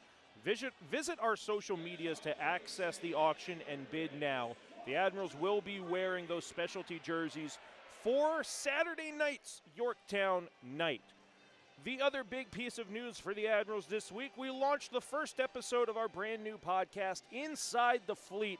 I got a chance to sit down with Admirals defenseman and alternate captain Josh McDougall for the very first episode. Here's a snippet of our very first Inside the Fleet episode. Kind of just go with the flow. And I know you don't take part in the team sewer pregame stuff, but I have been told to ask you about the team ping pong and the leaderboard you guys have in the weight room. Just give us some insight into what the team ping pong entails. I know there's maybe a Chipotle gift card on the line from Darcy. Yeah, so that was kind of something that came up after Christmas.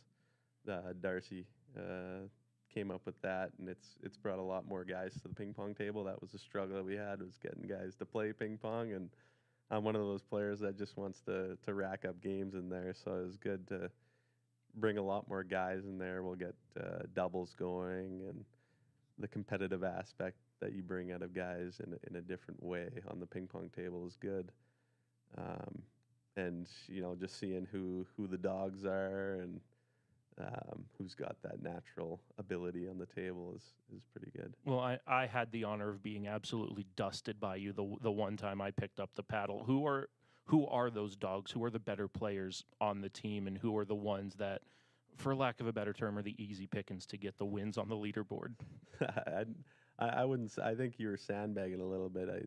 I seen you play today. I think you gave it easy to me.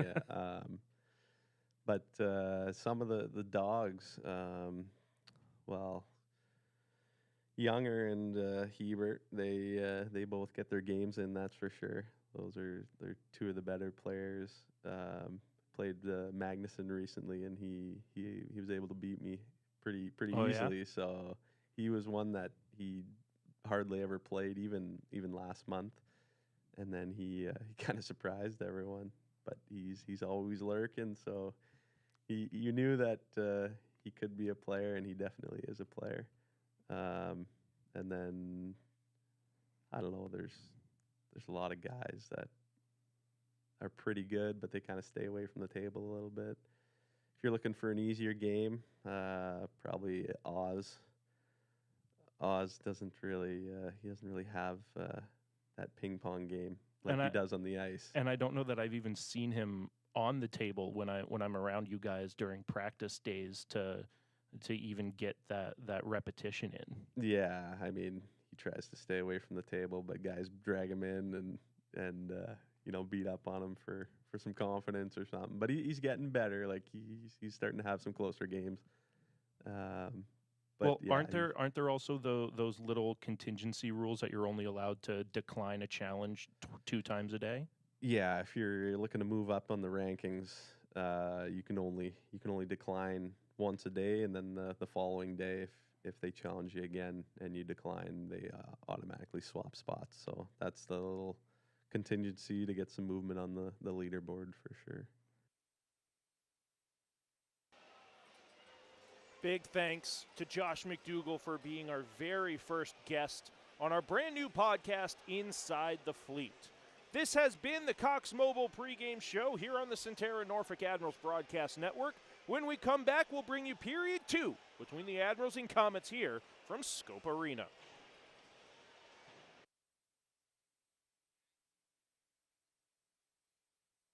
I'm sorry, ma'am, but after reviewing your case, your claim has been denied. If you've been in an accident, don't get checked by greedy insurance companies. Call Huffman & Huffman, brothers-in-law, for a winning game plan.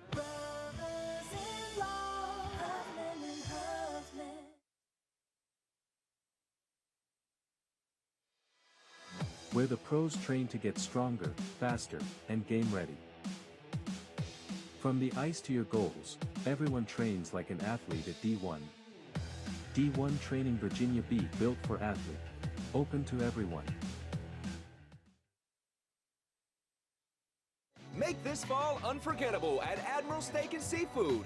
Enjoy Thursday Jazz Night, 50% off select appetizers during happy hour, and Sunday brunch. Make your reservations today.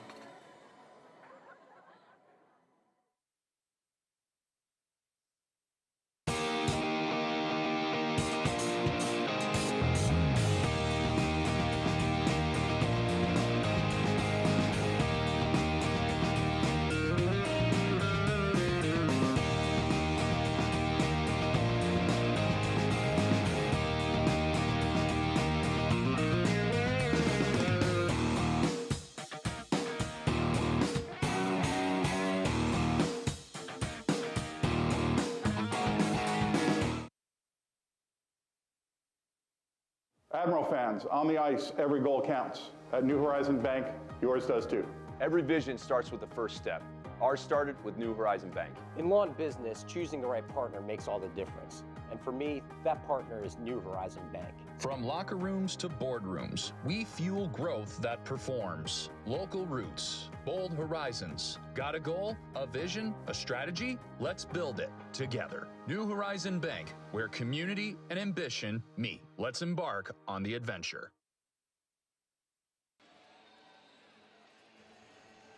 Back inside Scope Arena, ready to start period number 2. Between the Norfolk Admirals and the Fort Wayne Komets, we're tied at 1 after period 1. Teams will swap ends for period 2. The Admirals in their navy blue uniforms trimmed in gold and white, moving right to left across the ice surface with Alex Worthington in the net to our right. Fort Wayne Komets in white, trimmed in black and orange, moving left to right across the ice surface. Samuel Janssen in the net to our left. No carryover penalties or power plays. Worthington has to steer this back to the corner as Fort Wayne will come in on the offensive attack. Young back for Magnuson and Braden Engum. Starting the breakout up the near side wall, deflected by Dureau through the legs of Young. Has to be careful not to take a holding penalty. He'll fall down in the forecheck process, but in on the efforts is Jaden Dureau. From the corner, bump to the near side, top circle. Carson Musser jumps in. The Admirals hold it below the top of the circle, thrown towards the front of the net. Janssen will cover. Just 47 seconds into period number 2. Nick Gimbel here, along with Brad Jones and producer Benjamin Draper here on the Centera Norfolk Admirals Broadcast Network. Here on Flow Hockey, YouTube Live audio only, and it's another one of our Spot 27 local TV broadcasts here in Hampton Roads. We want to thank everybody for joining us for our very first home Wednesday game of the season. We'll have 3 straight Wednesday games here at Scope Arena. Tonight against Fort Wayne, next week against Greensboro, and then in 2 weeks it's the Idaho Steelheads coming to town as Fort Wayne is offside. Still less than a minute into a tied second period. Yeah, an early jump here in this period going to be important for the Admirals. Build off the last 6-7 minutes of play that they had to end that first period after the Osmondson goal, and see if it can drive them here in the middle frame. 19:05 remaining in period 2. Shots tied at 8, score tied at 1. Norfolk wins a neutral zone faceoff, but it rolls onto the stick of Jalen Samaric and pushed to the far side for Inamato. Back to Samaric near side, Fort Wayne blue line. The stick knocked out of the hands of Jack O'Leary. That gives Fort Wayne a skating lane to the far side, poked around the wall by James Steffen. Back to the near side off the outside of the net of Worthington.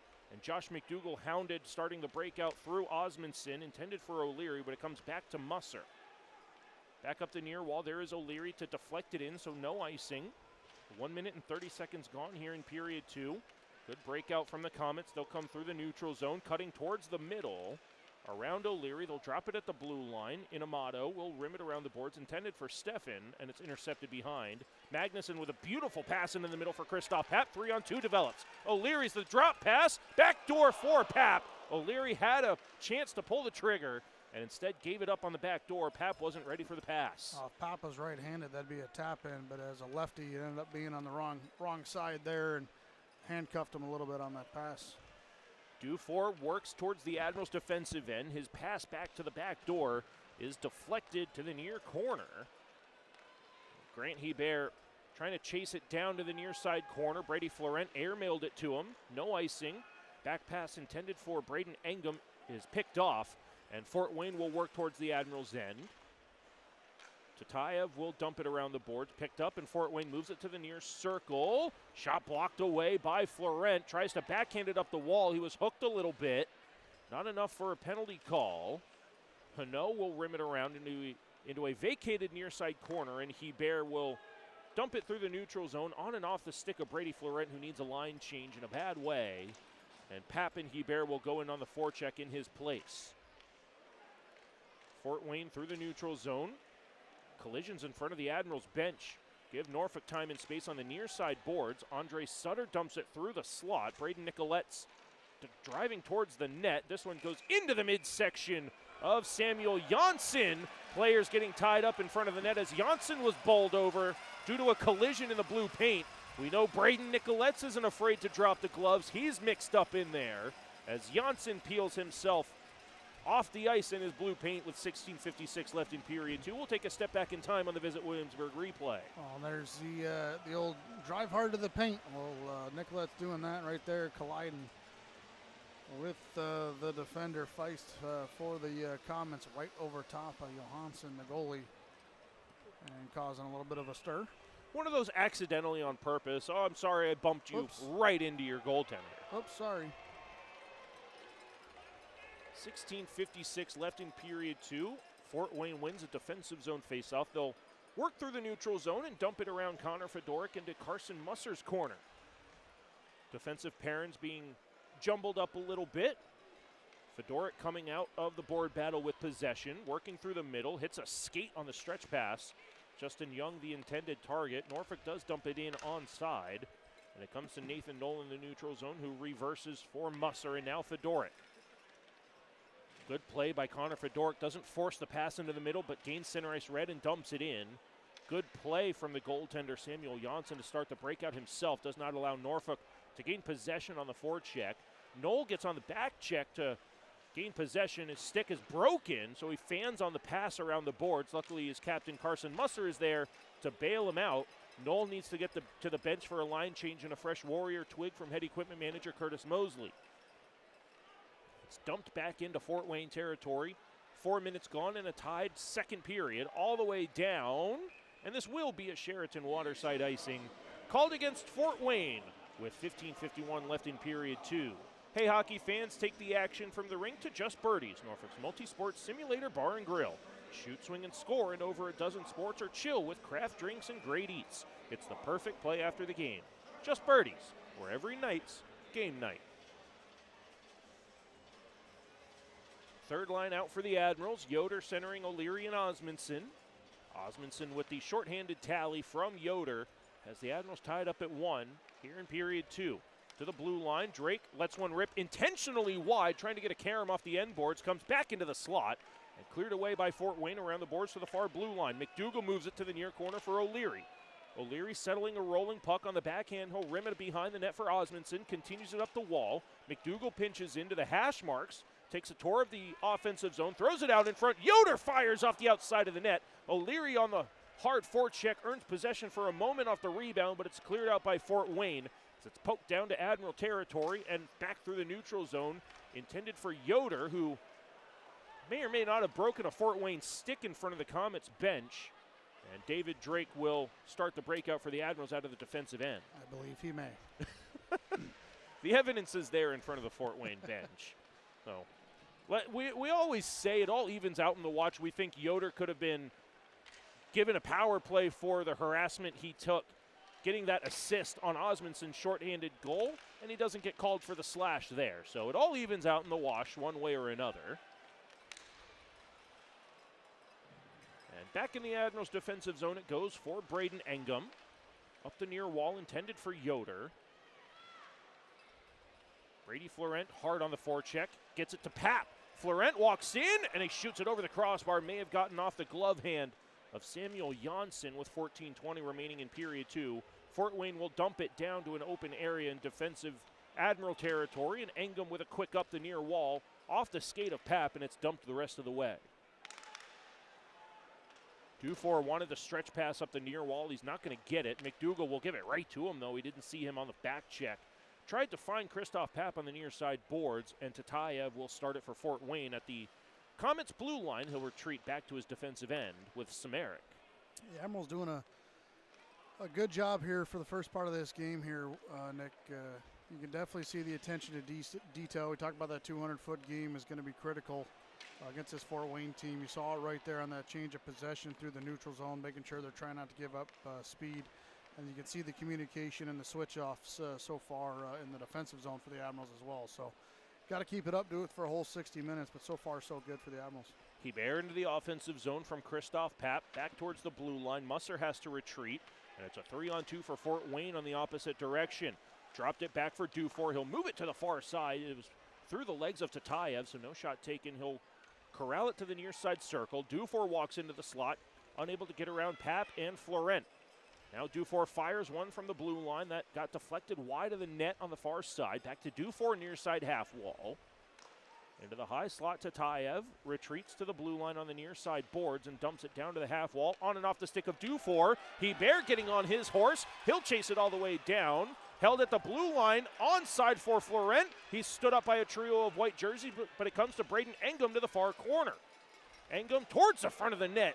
It's intercepted before it can get to Brady Florent, and Dufour will gain center ice red and dump it in for Fort Wayne with 12.5 remaining in period 2. Well, that whole break there for the Admirals, it starts again what we just talked about in the defensive zone. Good structure forces that turnover, and then the Admirals attempt to attack in transition there. Connor Fedoruk trying to start the breakout. Jaden Dureau flew the zone, so he wasn't a passing option. It turns into Fort Wayne possession at the blue line. High slot shot taken over the crossbar. It goes. 8 minutes gone in period 2, still tied at 1. Overdue for our first media timeout here of period number 2. Continuous play for the last couple of minutes. Still tied at 1, approaching the halfway point of the game. Shots 10-8 in favor of the Admirals, and they have possession in the defensive zone, trying to start the breakout. Fedoruk hounded on the back check, getting help from Justin Young to restart it for Engum, and now Dureau. Dureau stays on his feet nicely, gets around a trio of white jerseys, and gets the roar of approval from the Scope crowd. And the long shot from Justin Young goes wide of the net. Yoder takes a hit, getting it down low to Dureau. Young has it bounce over his stick. Can't get the toe drag shot to fly. And another 3-on-2 transition for Fort Wayne. From the near side circle, shot through the blue paint all the way back out to the neutral zone and dumped in for Worthington to stop it in the trapezoid. Almost too many men on the ice right there for Fort Wayne. They were hollering on the Admiral bench looking for that call. The defensive change there, and the defender going off was not all the way off the ice. Offside for the Admirals with 11:05 remaining in period 2. That'll take us to our first media timeout here from Scope Arena. We're still tied at 1 between the Admirals and Komets on the Centerra Norfolk Admirals Broadcast Network.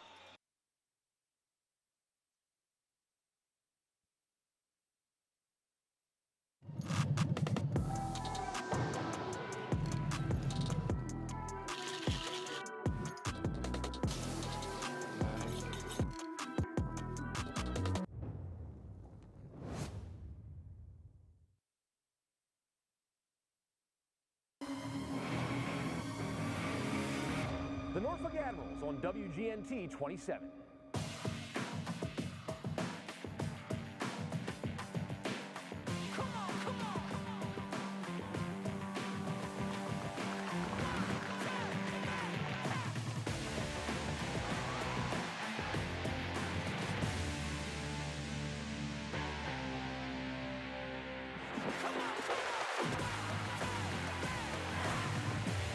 The Norfolk Admirals on WGNT 27.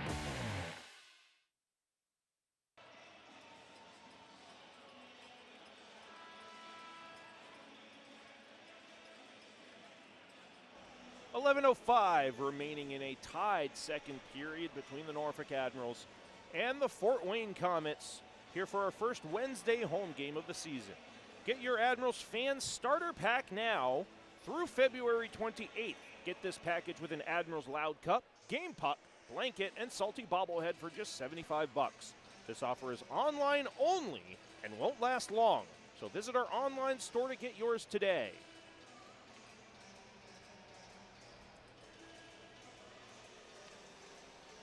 Approaching the halfway point of period 2, tied at 1 still. Norfolk leading in the shot category 10-8.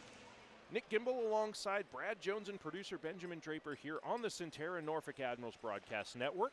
Flow Hockey viewership and YouTube live audio, joined on our Spot 27 local TV broadcast, one of our 14 home game broadcasts here in Hampton Roads on live TV. Admirals putting on a good showing through the first half of this game. So far tied at 1 against the tied for the first place in the Central Division, Fort Wayne Komets. Fort Wayne will rim it around the boards from the near side to the trapezoid, picked up by Jaden Grube. Thrown off the outside of the net. Worthington may have gotten a stick on it. Back to the high slot. Smerik fires a shot that's deflected wide of the net. Smerik throws it back into the mixer at the top of the blue paint. Good job by the Admirals defensively, but Josh McDougall taking a little too long with the puck on the breakout. The puck does find its way to the neutral zone, but under Fort Wayne possession. Now 10:05 remaining in the period 2. Back come the Komets. No toe drag taken as Carson Musser stands his man up at the top of the slot. Christoph Papp takes a hard hit, getting the puck out to the neutral zone. Quick transition now for Matt Capani. Near side one-timer just wide of the near side post. As that one ripped off the stick of Austin Magera to the neutral zone now for Marco Reifenberger. Reifenberger fires one off a shin pad of Smerik, and here's a transition for Fort Wayne. Dufour will just gain center ice red and make the simple play of dumping it into Admiral territory. At least they got it deep enough to get a change because Brady Florent was the only one that had got off the ice. And the other four, Papp, Hebert, along with McDougall and what was that, Musser, I believe, with them all were hung out there in an extremely long extended shift. Dangers of the second period. It's the period of the long change. Fort Wayne dumps it in. Good active stick from Worthington as that one came hard off the end wall dasher. Now it comes back into the high slot, and this one misses the net behind Worthington. Fort Wayne threatening in the offensive zone. Tatayev works to the high slot. The lefty turns back to the blue line. Crisscrosses, has space on the far circle. Kept to the outside by Magnuson, shadowing him all the way to the top of the zone, playing man-on-man defense against Tatayev. Now this one thrown in front, deflected wide to the far side. Magnuson's going to get there. Andre Sutter needs a line change, so everybody will head to the bench except for Braden Nicolette's in on the lone forecheck on the red line, dumping from Mags. Dodged a bullet right there. He didn't want to give Tatayev that much time and space. He was able to walk in and luckily missed the net on that one. Stretch pass for Jaden Durow right in off the face mask of Samuel Janssen, and the rebound skated through the neutral zone by Fort Wayne, 3-on-3. On and off the stick of Josh Grohl, off the left pad of Worthington, and David Drake will slow things down in the near corner for McDougall, and the goaltending mask of Samuel Janssen is displaced on that shot from Jaden Durow. That will take us to our second media timeout. With 8:13 remaining in period number 2, we'll step aside here with the Admirals and Komets tied at 2 on the Centera Norfolk Admirals Broadcast Network.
.13 remaining in a tied second period. 1-1 is our score between the Admirals and Komets.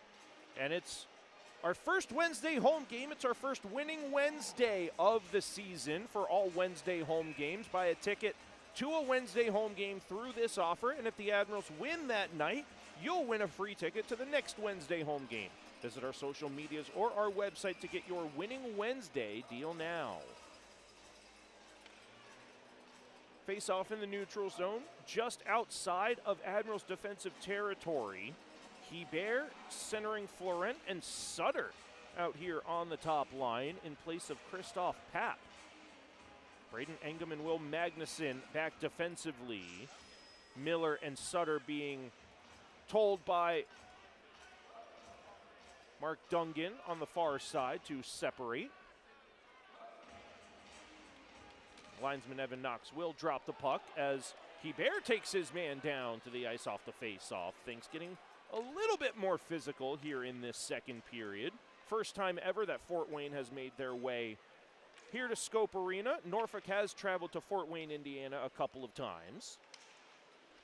Florent moves it all the way through the neutral zone on the errant back pass, and Worthington has to start the breakout for Will Magnuson. Into the middle, and it's backhanded to the far side for Hebert. It was a good stick defensively from Miller. Hebert was ready to one-time that one right from the pop slot, and Miller got a good understick there on 93 in blue. Hebert for Sutter. He'll fire one off the midsection of Samuel Janssen. Comes back to Hebert. Works it to the near blue line. Engum with a good shot, but it was inadvertently blocked by Andre Sutter. And a transition for Fort Wayne on a dump in down the near side. It is Matt Miller. He'll peel to the bench for a line change, giving Hebert time and space to go back to Engum. Right wing through the stick of O'Leary. He'll take a collision, finding Engum on the back pass as Osmondson thrown towards the boards, coming together with Brady Stonehouse in the neutral zone. They're jousting with each other. Now they separate as Fort Wayne comes in. Osmondson with a strip and steal at the blue line. He'll dump it to the far side, top circle. Nicolette's throws it towards the front, intended for Chase Yoder, but it comes back to Josh McDougall in the neutral zone. Now Yoder trying to go on the transition with Musser.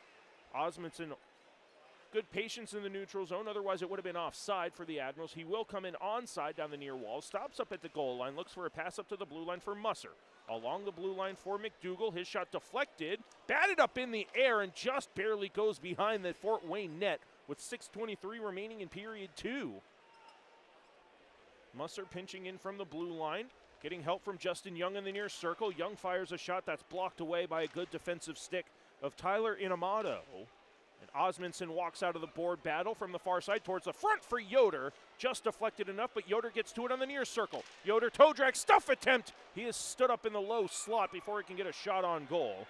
And with 5:59 remaining in period 2, the Admirals' effort doesn't bear any fruit, but they will have an offensive zone faceoff coming up with just about 6 minutes remaining in period 2, tied at 1 between the Admirals and Komets here on the Centerra Norfolk Admirals Broadcast Network.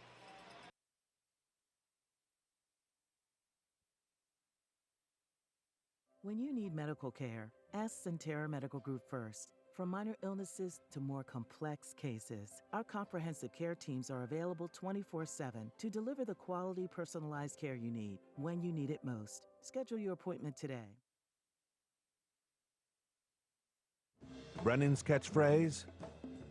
Never settle.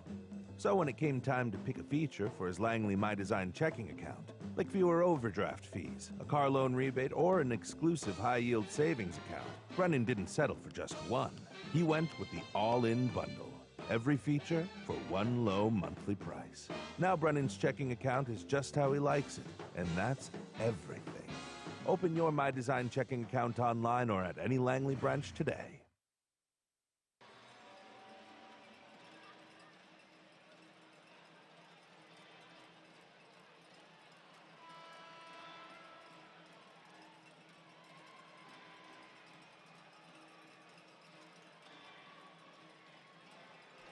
.559 remaining in period number 2.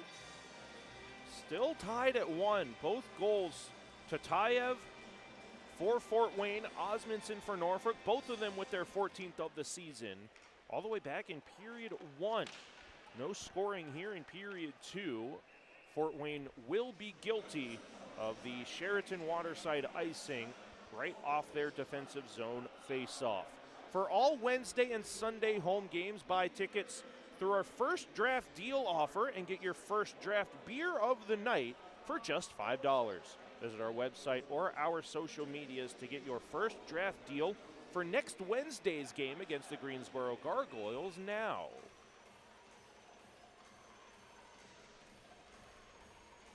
Line combination starting to merge back together for head coach Jeff Carr and the Admirals. Knoll is centering Young and Durow on this offensive zone faceoff. Fort Wayne wins it. They'll move it through the neutral zone. It is deflected in, no icing. 5:42 remaining in period 2. Through the neutral zone, off a body, and Durow will fan on the pass to the far side. Fort Wayne on the back check was in an offside position. That'll stop play with 5:37 remaining in period 2. Only 20 total shots in this game so far. Norfolk with 11, Fort Wayne with 9.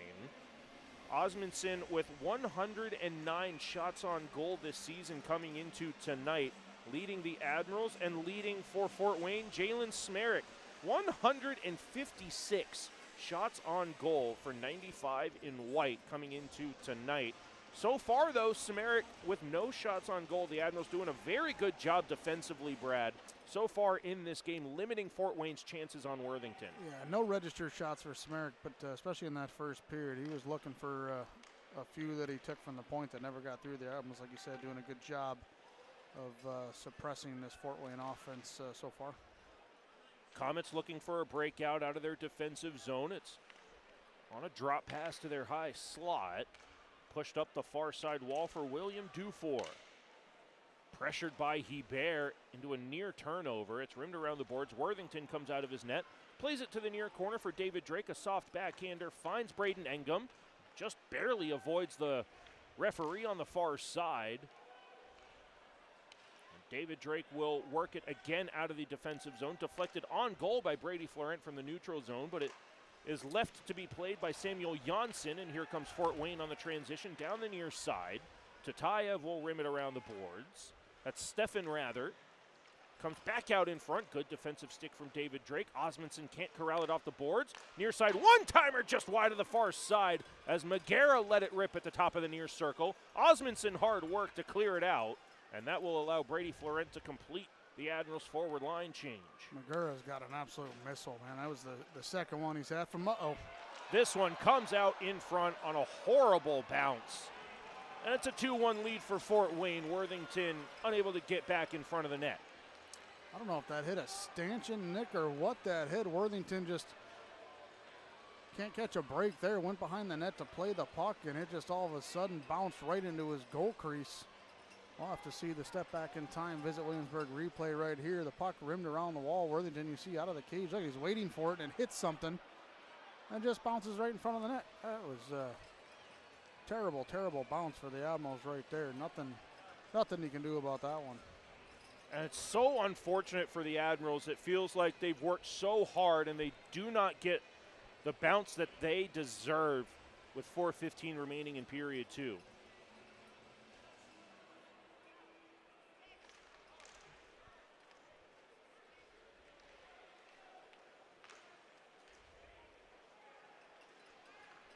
Komets goal scored by number 82, Jaden Grube. Assist for number 72, James Stefan, at 15:45 of the second period. Grube from Stefan at 15:45 of the second period. 16 minutes gone in period 2. Now it's up to the Admirals to put it in the rearview mirror and tie the game up again. Osmondson takes a hit in the neutral zone, leaving it for Chase Yoder. Yoder works it to the far circle. Drop pass off the body of Musser as O'Leary was the intended target. Comes back through the neutral zone and dumped the rest of the way by Miller into Admiral territory. 3:20 remaining in period 2. Glove down in the neutral zone by Yoder. There's no hand pass. He played it with a stick just in time. Comes all the way off the stick of Musser, so Worthington plays it in the trapezoid for his captain. Musser dangerous in front, and it gets a fortuitous bounce just wide of the net of Worthington. Fort Wayne takes over in the offensive zone. This is where the Admirals' mental composure needs to come into play. Put that bad bounce in the rearview mirror, and Worthington with a good save as Braden Nicoletts wants a piece of somebody on the far side. That's Brady Stonehouse dropping the gloves with Braden Nicoletts, getting his team fired up. They'll drop the gloves. Stonehouse down to the ice. Nicoletts brings him down with 2:51 remaining in period 2. Not sure what brought that on in the high slot, but Nicoletts gets the crowd fired up.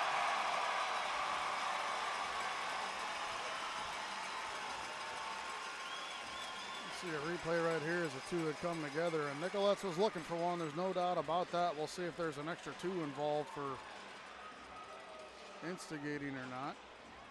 And it's now the officials summoning Stonehouse back from the dressing room. Not sure why, but that was a good save there for Alex Worthington. That's a good, I don't even want to call it a bounce back save because the goal against was just a tough bounce. But after that bounce, to get a good save like that and get the confidence is big. All of this with 2:51 remaining in period 2. I believe we'll stay 5-on-5. Maybe we'll go 4-on-4 if it's just 2 minutes each for roughing. We'll sort that out in just a moment. But we'll tell you now through February 22nd, you can bid on our game-worn autographed Yorktown specialty jerseys. Visit our social media to access the auction and bid now, and you can scan the QR code on your Flow Hockey and Spot 27 screen now. The Admirals will be wearing these specialty jerseys for our Yorktown night this Saturday in the conclusion of the 3-game series against the Fort Wayne Komets. 2 minutes up on the board for both Braden Nicolettes and Brady Stonehouse. And they're still yapping at each other in the beat box penalty boxes. Will be 4-on-4 for the next 2 minutes. So that's why Mark Dungan was so adamant that Brady Stonehouse come back out onto the ice, because they will re-enter the playing surface in 2 minutes to make it 5-on-5. And that seems like a fight to me, but okay. 2 minutes it is. 2 minutes well worth it. Brady Stonehouse for the Admirals, number 27, Braden Nicolettes. 2 minutes each for roughing at 17:09 of the second period. Komets, Stonehouse, Admirals, Nicolettes. 2 minutes each for roughing at 17:09 of the second period. Down to 2.5 left in period 2. Florent walks out in front, and it goes into the left-handed catching glove. Point-blank save for Samuel Janssen to preserve the Komets' 2-1 lead here in the dying moments of period 2. It's a big save by Janssen, and Stonehouse is getting ribbed by the fans, and he doesn't like it. He's standing up in the box, looking behind him, yapping at someone in a Timu Solani jersey right down there on the railing. Hey, but Stonehouse and Nicolettes, they saved themselves a fight on the old fight counter there. Yes, towards, they did. Towards 10, so I guess they'll both take that. They're still feeding them down there. Welcome to Norfolk. Welcome to Norfolk for the first time for the Fort Wayne Komets. Norfolk trailing 2-1, 2:15 left in period 2. We'll see if the energy that Braden Nicolettes has given the Admirals bears any fruit here in the dying minutes of period 2. Welcome to Norfolk indeed from the Stoke crowd to Brady Stonehouse. Mustard to the far side for McDougall. They'll start a breakout out of their own defensive end. They'll play catch in their own circles up the far side for Young. Back to McDougall. Admirals having a hard time settling a bouncing puck. Comes right to the near side for Hebert, and deflecting back to Fort Wayne possession at their blue line for Dufour. Dufour over the blue line. Unable to get around McDougall, and Worthington covers it up. He'll play it out. We continue on with 1:35 remaining in period 2. The Admirals had an opportunity with no one in the defensive zone for the Fort Wayne Komets, and instead it's a turnover. Smerrick walks in. There's his first shot of the game, and a good save by Worthington with 1:22 remaining in the second period. McDougall tied up behind the net. Fort Wayne comes away with possession. Magera walks to the high slot, left for Smerrick. As Musser gets tied up with Magera, that gives Smerrick time and space on the far side. He'll crisscross with a couple of players at the top of the zone. 1:04 remaining in period 2. Tatayev drops it back. One-timer by Magera, blocked away. Third time we've seen from that offhand. There's the fourth where Magera is letting one go. Inside of 1 minute remaining in period 2. Stonehouse and Nicolettes out of the beat box penalty boxes to the near side. Now backdoor far side as Tyson Feist tried to send one cross ice, and this one-timer missed the net. Feist back around the boards to the far side. Again, almost too many players on the ice for Fort Wayne. Admirals are gassed, Nick. This is a problem. 30 seconds remaining in the period. Got to get to the intermission. Smerrick holds it in the far corner. Dureau trying to direct traffic. It comes to the near side circle. No shot taken. Worthington gets back to his far post. Now to the high slot. Worthington with a good left pad save. 15 seconds left in the period. Hebert gets taken down on the near side corner. This one comes back to the near side. DeRoe with the intercept, backhands it, and Nicolettes does the honors of clearing it out with only 5 seconds left in the period. Yeah, Carson Musser can barely stand up right now. Hands on the knees. That was a long shift. An unfortunate bounce has given the Fort Wayne Komets a 2-1 lead after 40 minutes of play. When we come back, we'll bring you the Buds Plumbing, Heating, Cooling, and Electric second intermission show here from downtown Norfolk on the Centera Norfolk Admirals Broadcast Network.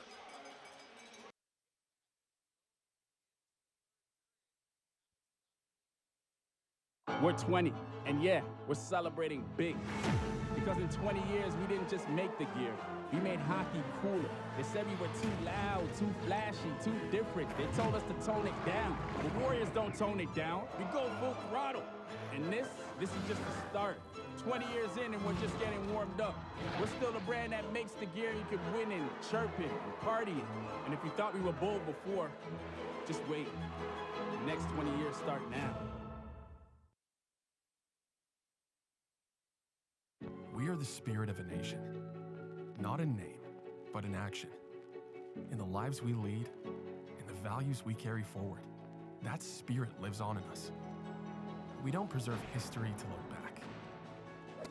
We preserve it to move forward, because Williamsburg doesn't stand still. It stands tall.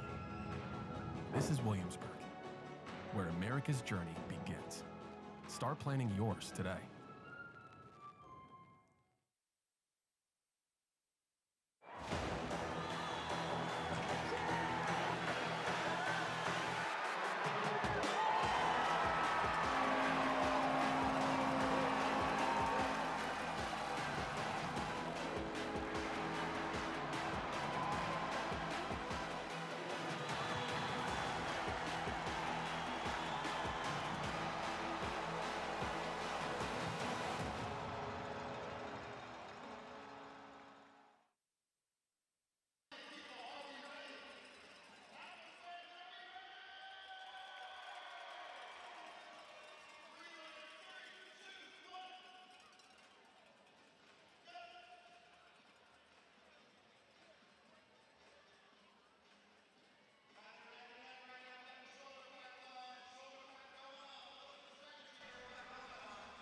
And we welcome you back inside Scope Arena. The Fort Wayne Komets, the beneficiaries of a fortuitous bounce off of the Scope boards behind Worthington, have given them the only goal of period 2 and a 2-1 lead after 40 minutes of play. And we welcome you back inside the broadcast booth. Nick Gimbel alongside Brad Jones, producer Benjamin Draper off to our right, here for the Buds Plumbing, Heating, Cooling, and Electric second intermission show. Another good period for the Admirals against a tough opponent. Fort Wayne Komets tied for the first spot in the Central Division, just unable to earn a lucky bounce here tonight. And poor Worthington, throughout this entire season, it seems like we've been saying that for 31 in blue. Yeah, I thought, if you're the Admirals, you talk about how good Fort Wayne's been on the road. You got to play that almost, a slow, boring game, I guess. You don't want to open it up and get run and gun against this Fort Wayne team. They're too high-powered on the offensive end of the puck. Shots were 8-5 Fort Wayne in that period, but 3 or 4 of them came right in that last 2 minutes. So very low shooting period in that sense, and I think you're okay with that if you're the Admirals. And we mentioned a couple times there throughout that period how they were doing defensively, the awareness, making sure they were communicating, staying man on man. And what are you going to do? I mean, what a horrendous bounce, a simple dump in, your goalie goes to play it behind the net. Next thing you know, it's in the crease, right? I mean, just. You didn't have good or bad luck, you wouldn't have any luck at all, is that what they say, right? So you got to shake it off. This has been a resilient bunch all season for the Admirals. Still a one-shot hockey game. You got to come out here in the third period. You can't change things where you open things up and you're allowing Fort Wayne in transition to use their multitude of weapons. You got to make sure you're still responsible, that 200-foot game that we talked about, and find a way to find the back of the net, tie this game up. It's almost that bend but don't break mentality. I said weathering the storm in the first part of that first period. It feels like the Admirals weathered the storm most of that second half of the second period, but now the Admirals have to find a way to get on the offensive. Their only goal is a short-handed goal on a turnover caused by Chase Yoder. Brandon Osmondson with the lone goal of the game for the Admirals. How do you get an offensive push if you're the Admirals against the Fort Wayne Komets team like this? Well, they've had some zone time. I think Fort Wayne's done a good job at containing them, but there's been some times Grant Hebert comes to my mind there in the offensive zone where we talked about that understick where he was in the pop slot for the one-timer. That happened a few times that period where Fort Wayne's doing a good job on their details in the defensive zone. For the Admirals, you can't overpass the puck. When you got the opportunity to put pucks towards the net, you got to make sure you're doing it. You talk about Chase Yoder's goal against Greensboro, and your words, right? No shot's a bad shot. So you got to make sure we're filtering everything towards the net. If the pass isn't there, don't force it. Put it towards the front of the net and try to create that scramble, create that chaos, and hopefully you get a bounce to go your way. 2-1 lead for the Fort Wayne Komets here on the Centera Norfolk Admirals Broadcast Network. When we come back, it'll be more of the Buds Plumbing, Heating, Cooling, and Electric second intermission show here from downtown Norfolk.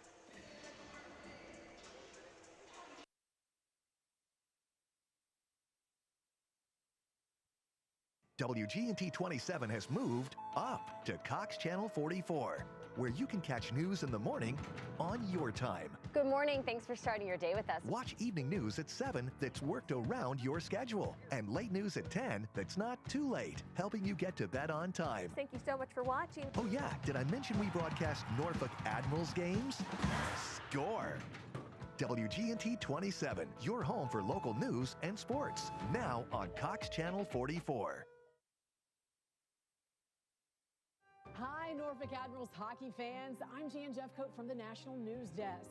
Depend on our network of nearly 4,000 local journalists when news breaks across America. Locally covered, nationally connected, the National News Desk covers major breaking news across the nation, region by region, state by state, city by city. The National News Desk is America's News Now. Weekday mornings beginning at 6 on MyTVZ. Bud's Plumbing, Heating, Air Conditioning, and Electric. The Home Comfort Hat Trick. For all of your home service needs, you've got a Bud for that.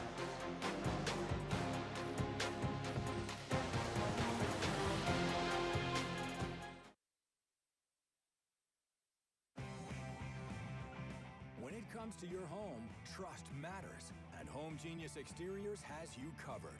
Our experts are ready to tackle any exterior project for your home. Home Genius Exteriors, a different experience.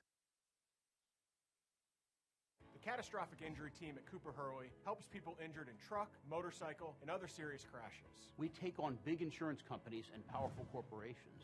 If you've been seriously injured, call the experts. Call Cooper Hurley.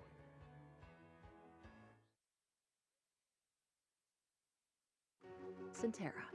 We improve health every day. More simply, affordably, and personally. Why? It's what we were born to do. How? With high-quality health care and exceptional health plans. All for the patients, members, and communities we serve. Centera. Improving health every day. Cars. Nico loves his. The only part Nico doesn't love about his car is paying his loan. So when he saw he could choose the ride rebate option with a Langley My Design checking account and get money back on every car payment, it was all gas and no brake to the Langley app. And because the My Design account lets him change his features when his needs change, it was perfect for this car guy and his new girl. Open your My Design checking account online or at any Langley branch today. I'm sorry, ma'am, but after reviewing your case, your claim has been denied. If you've been in an accident, don't get checked by greedy insurance companies. Call Huffman & Huffman, brothers-in-law, for a winning game plan.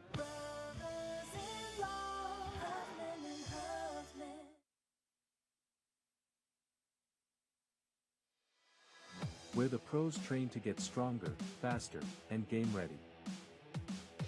From the ice to your goals, everyone trains like an athlete at D1. D1 Training Virginia Beach, built for athlete. Open to everyone.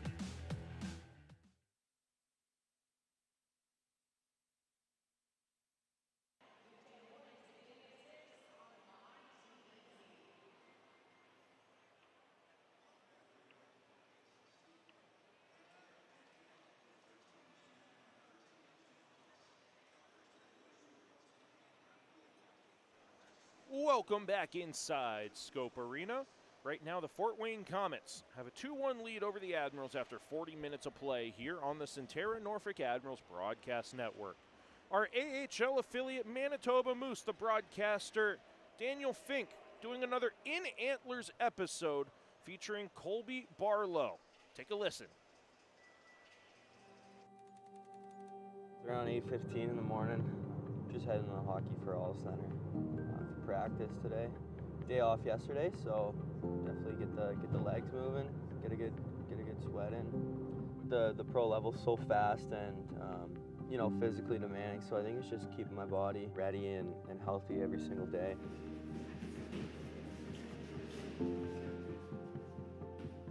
So how's it been so far? First season as a pro here? Yeah, it's been fun. A lot of learning curves, being on my own now, have my own place, learning a lot about yourself. On the ice, it's been good. I think I've grown my game from, training camp to now in a positive manner on a lot of different areas on the ice. Barlow looking to skate onto it, pokes it past Molendijk, finds his way by. Barlow looking at the goal, drags, goes backhand, and he scores!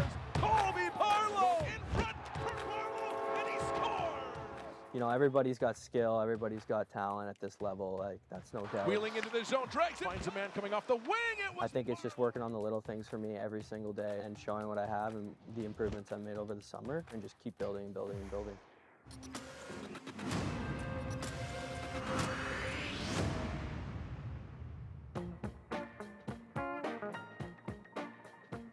Doing a little shopping for my grandma. I'm trying to figure out a sweater for her. She a big hockey fan. Thank you so much. Have a good day. I think when he was 10 years old, we really noticed that other people were watching him and started talking to us about his hockey abilities. And I think from then on, we have just seen that every challenge that he's been given, he's done well. I think it feels amazing. It's incredible. It's been a whirlwind. It's gone by so fast, but I just knew that if I continued to work every single day that, it could be a possibility to, play pro hockey. Winnipeg Jets are proud to select Colby Barlow.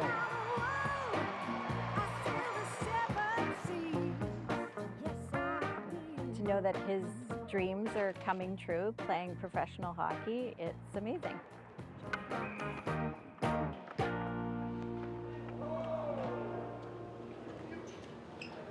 I like talking about certain things that I'm working on with guys. Talk to Yags a bunch about certain little plays or stuff that we think could have made last game, and then you talk about it and you work on it. That's what gets you excited. I just right back to you for a one-timer? I remember talking with Yags a bunch about this certain play that even Tryon has been talked to about, and then Jaeger over for Fogemo, he scores! Jaeger back door, they score! We lock guys when he's coming down the train after they score because it worked and, resulted in a goal. So it's pretty cool and you enjoy those little moments.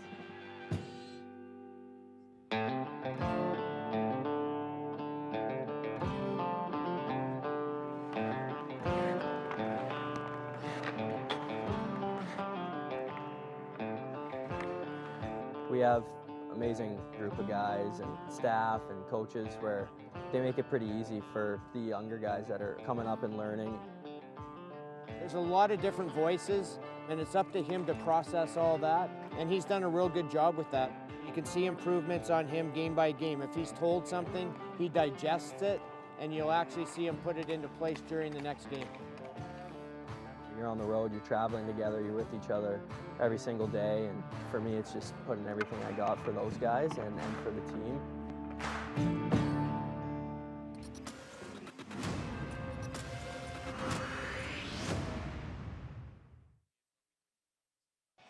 As always, excellent work and huge thanks to Moose broadcaster Daniel Fink for putting it together and sharing with us his In Antlers segment, this time with Colby Barlow.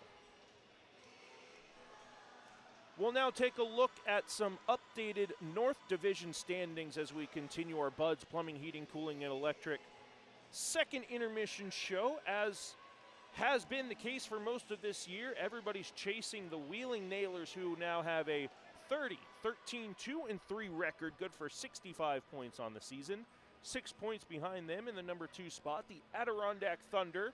They're just 2 points ahead of the Reading Royals, and the Royals are just 4 points ahead of the Maine Mariners. So your current playoff picture sits as Wheeling 1, Adirondack 2, Reading 3, Maine 4. Worcester is the first team out with a 21-19 5-1 record, good for 48 points. They're trailed very closely by the defending Kelly Cup champion Trois-Rivières Lions, who have a 21-20 1-3 record for 46 points. The Admirals sitting in that number 7 spot, 18-25 2-0 record for 38 points. And at the bottom of the North Division, the newest team in the ECHL, a team that the Admirals will play 9 more times in the remainder of this season. It is a 13-26 5-1 record for the Greensboro Gargoyles. This has been the Buds Plumbing, Heating, Cooling, and Electric second intermission show. When we come back, we'll bring you the Michelob Ultra Zero third period as the Komets and Admirals will conclude their first of 3 games here this week as the Komets lead 2-1 on the Centera Norfolk Admirals broadcast network.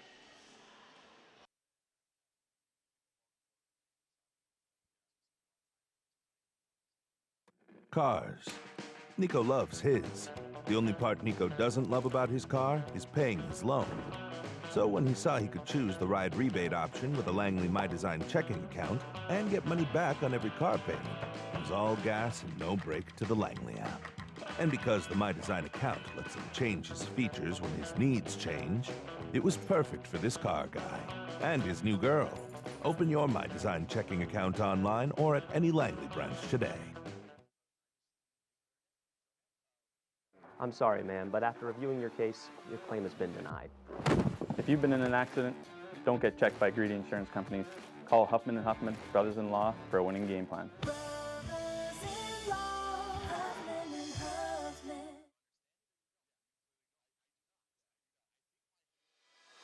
Where the pros train to get stronger, faster, and game ready. From the ice to your goals, everyone trains like an athlete at D1. D1 Training Virginia B, built for athlete. Open to everyone. Make this fall unforgettable at Admiral Steak and Seafood. Enjoy Thursday Jazz Night, 50% off select appetizers during happy hour, and Sunday brunch. Make your reservations today.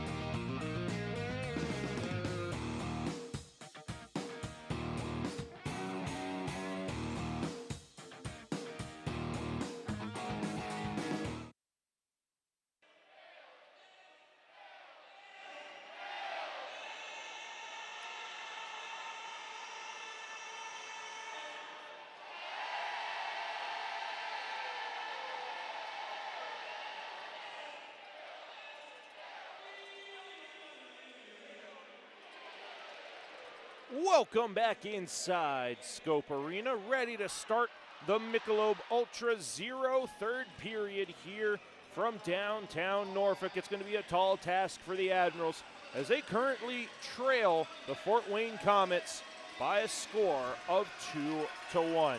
Nick Gimbel here in the broadcast booth alongside Brad Jones and producer Benjamin Draper off to our right, here to bring you the Michelob Ultra Zero third period. 2-1 lead for Fort Wayne. Norfolk in their navy blue uniforms trimmed in gold and white, moving left to right across the ice surface. Puck is yet to be dropped as Jaden Durow and Alex Aliardi having some words on the opposite side of the face-off circle. Fort Wayne in white, trimmed in orange and black, winning the opening face-off of period 3, will move right to left across the ice surface and dump it in. Alex Worthington out of his net, rims it up the far side wall. Good patience from Nathan Knoll, picking it into the neutral zone for a slap shot that gets deflected over the crossbar. And out of play just 15 seconds into the Michelob Ultra Zero third period. Nick Gimbel again alongside Brad Jones here on the Centera Norfolk Admirals Broadcast Network. Brad, this Admirals team has had a very good, say, 35 minutes of the first 40 minutes. How do they continue this into the final 20? Well, you got to wash the bad bounce that was the go-ahead goal, and got to reset. Like we talked about, only 5 shots that period. Got to find a way to put everything towards Janssen there in the cage and get the dirty bounces, don't overpass plays, and manage those pucks, right? You don't want to turn pucks over here and feed this Fort Wayne offense. Braden Nicolette's with a long-range shot. That's off the paddle of Janssen to the near side corner. Andre Sutter trying to walk out from below the goal line. It's knocked away from him. And up the near side wall for Reifenberger and Sutter. Through them for Magera. And pushed to the right wing, where it's dumped the rest of the way by James Steffen. Steffen rims it around the boards to the near side corner. Braden Engum getting to it. Backhands it up the wall. Andre Sutter sends it all the way the length of the ice for Jalen Samaric in the Fort Wayne defensive zone. Slow roller paddled away by Worthington for Josh McDougall. Left wing circle for David Drake. All the way up the wall for Christoph Papp on a deflection. Through the trapezoid, dangerous centering pass is a good one for Samaric to start a 3-on-2 transition for Fort Wayne. Just barely onside are the Komets. And Christoph Papp earns possession in the defensive zone for the Admirals on a turnover. He'll get the pass through the neutral zone, down the right wing wall. Deflected away for a moment and continued back around to the far side. This one deflected over the glass and out of play with 18:24 remaining in the Michelob Ultra Zero third period. Now through February 23rd, you can pre-order the brand new Boardwalk Beach Bums jersey for $150 and the Boardwalk Beach Bums t-shirt for $25. Visit our social media to pre-order yours today so you can be ready for our Boardwalk Beach Bums game on April 3rd.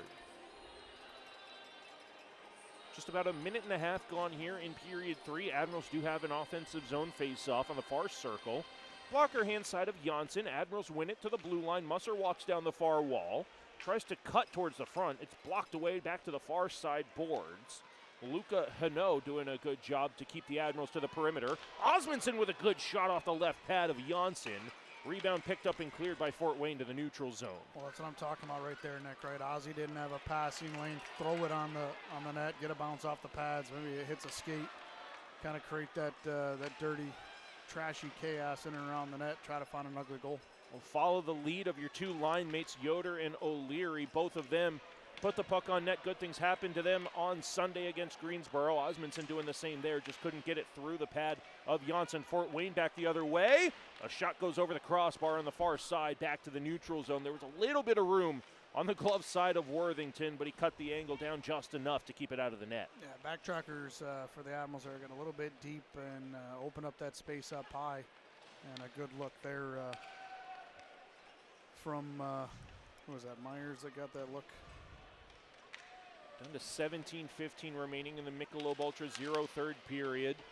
Papp dispossessed in the neutral zone, and it's dumped in by Fort Wayne for Will Magnuson to set up in the trapezoid, Glove down at the blue line, no one-timer taken. Back to the near side, good defensive stick by Engum. It's still loose in the high slot. Bouncing puck finds Florent, and now Hebert. Hebert has a step behind the defense. Backhand, forehand, can't get it through the 5-hole of Janssen. Blue line, Magnuson fires off the blocker of Janssen again. And Fort Wayne will exit to the neutral zone. The second great look in this game for Grant Hebert and a big save by Janssen. Fort Wayne completes a line change with 16:35 remaining in the Michelob Ultra Zero third period. Florent down the left wing for Chase Yoder, fresh off the bench. Yoder stops at the far half wall. Hard rim around the boards, trying to find a play on the near side. It's intercepted by Jalen Smerick, pressured by Osmondson, but it does find the neutral zone. And Steffen will get around McDougall to the near side corner. Steffen takes a tour of the Admirals defensive zone through Osmondson, rims it back on the cycle to the far side corner. Thrown to the top of the circle off the body of Yoder, and he forces the play out to the neutral zone. Back through center ice for Josh McDougall to start up the right wing wall for Osmondson, who stays on side. O'Leary trying to cut to the net. He's cut down, though. Osmondson getting to the puck on the near corner. Yoder's there on the forecheck attempt. 5:52 remaining in the Michelob Ultra 0 third period. Magara's going to start it for Fort Wayne through the neutral zone. 3-on-2 again. Tatayev lets a shot rip wide of the near side post. That's Stefan Rather. 72 now to 74. Dureau lost his stick in the offensive zone. He'll get a fresh CCM stick from Curtis Mosley. Toe dragged in the near circle in Fort Wayne offensive territory. No blue line shot taken. Now to the near side. Walk to the middle around McDougall, but no shot taken as it rolls towards the goal line. Now back to the blue line. 15-20 left in the third period. Near circle shot. Fought off the blocker hand of Worthington, and good rebound control to the near corner. The Admiral defense sends it all the way down with no icing. 15-10 left in the Michelob Ultra 0 third period. Tell you what, Fort Wayne's doing a really good job at, Nick. They drive through bodies. When the Admirals get possession, you just saw it down in the offensive zone from Osmondson. The Admirals are trying to curl back and buy time and space, and Fort Wayne staying really tight, and they're driving through the puck carrier, giving the Admirals no time to kind of wait and delay and look for a late trailer. Well, we've kind of said it throughout this 2026 calendar year since the Admirals went on that 7-game winning streak. One of your keys to success in January that I've, for lack of a better term, stuck with, be sticky. The Fort Wayne Komets are doing a really good job of that to the Admirals throughout this game. That the Admirals playing a fairly solid 200-foot game to this point, but Fort Wayne's pressing as they had the 2-1 lead. Puck back towards the neutral zone. 14-20 left in the Michelob Ultra 0 third period. From the red line, it's dumped in. Braden Nicolette's with a good stand-up on Krebs on the near side red line. Takes the hit to make the play, and it comes back to the near side corner in Admiral defensive territory. Engum lays a body, can't earn possession. Finds its way to the near side circle.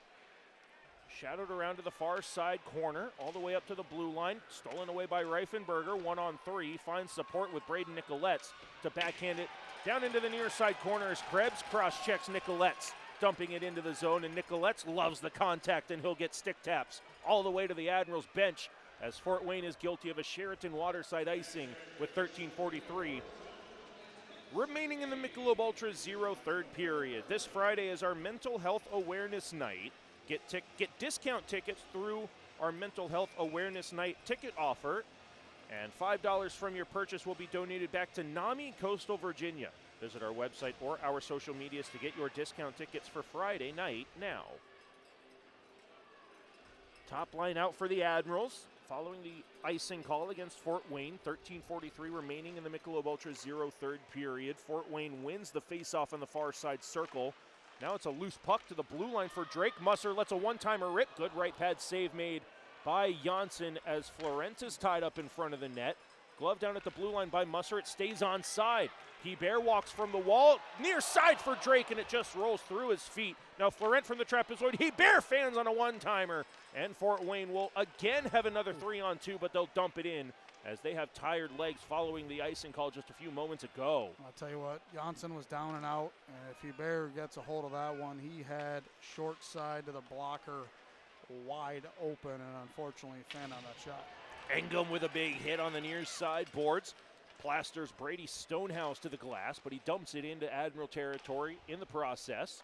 It's backhanded up the near wall for Brady Florent. It's through him and dumped back cross corner to the far side.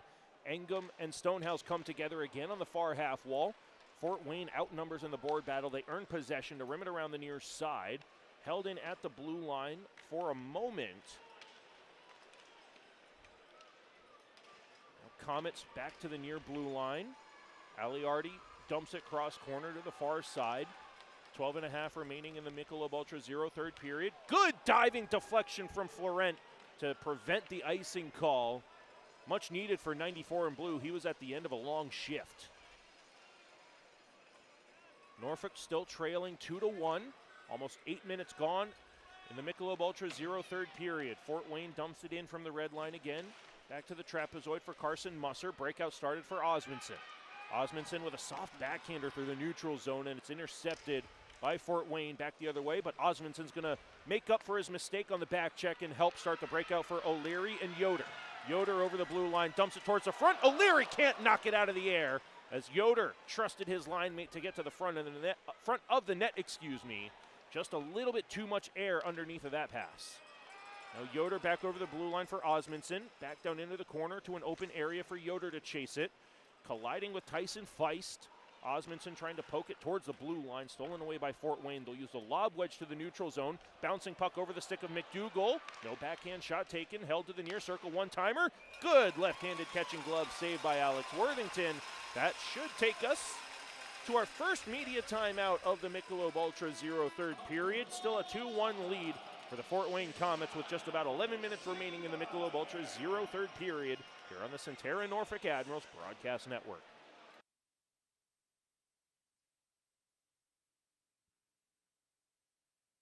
Admiral fans, on the ice, every goal counts. At New Horizon Bank, yours does too. Every vision starts with the first step. Ours started with New Horizon Bank.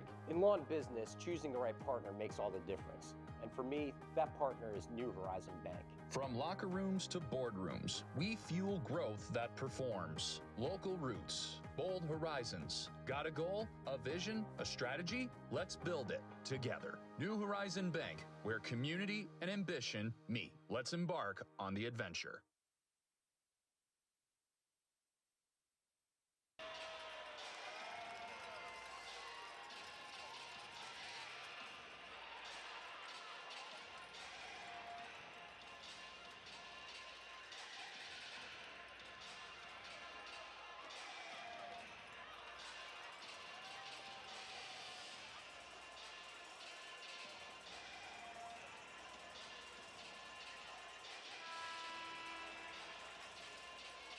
.18 remaining in the Michelob Ultra Zero third period. The Admirals still trailing the Fort Wayne Komets by a score of 2-1. Shots tied up at 18 here, just about halfway through the final period of play. The Admirals will have a defensive zone face-off as well. To the blocker hand side on the near circle, to the right of Alex Worthington.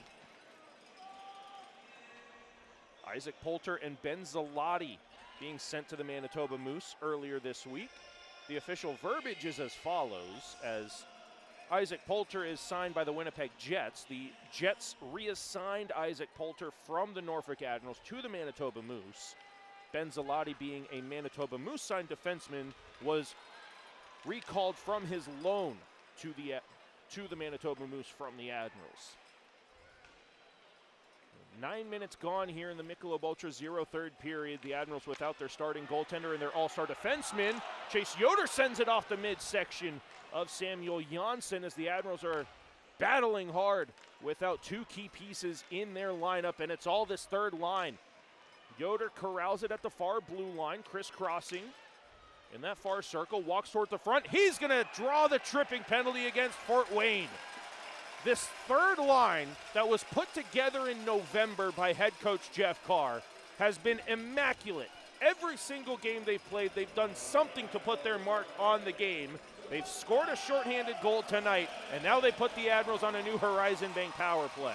Yeah, it's all hard work and effort from all three of them right there, and it ends up being Chase Yoder that gets hauled down, showing good patience there on the half wall, and then working to try to cut hard towards the front of the net. Gets tripped up, and now if you're the Admirals, it's a huge opportunity with 10:39 left to go in this third period, down by a goal, to try to find the equalizer.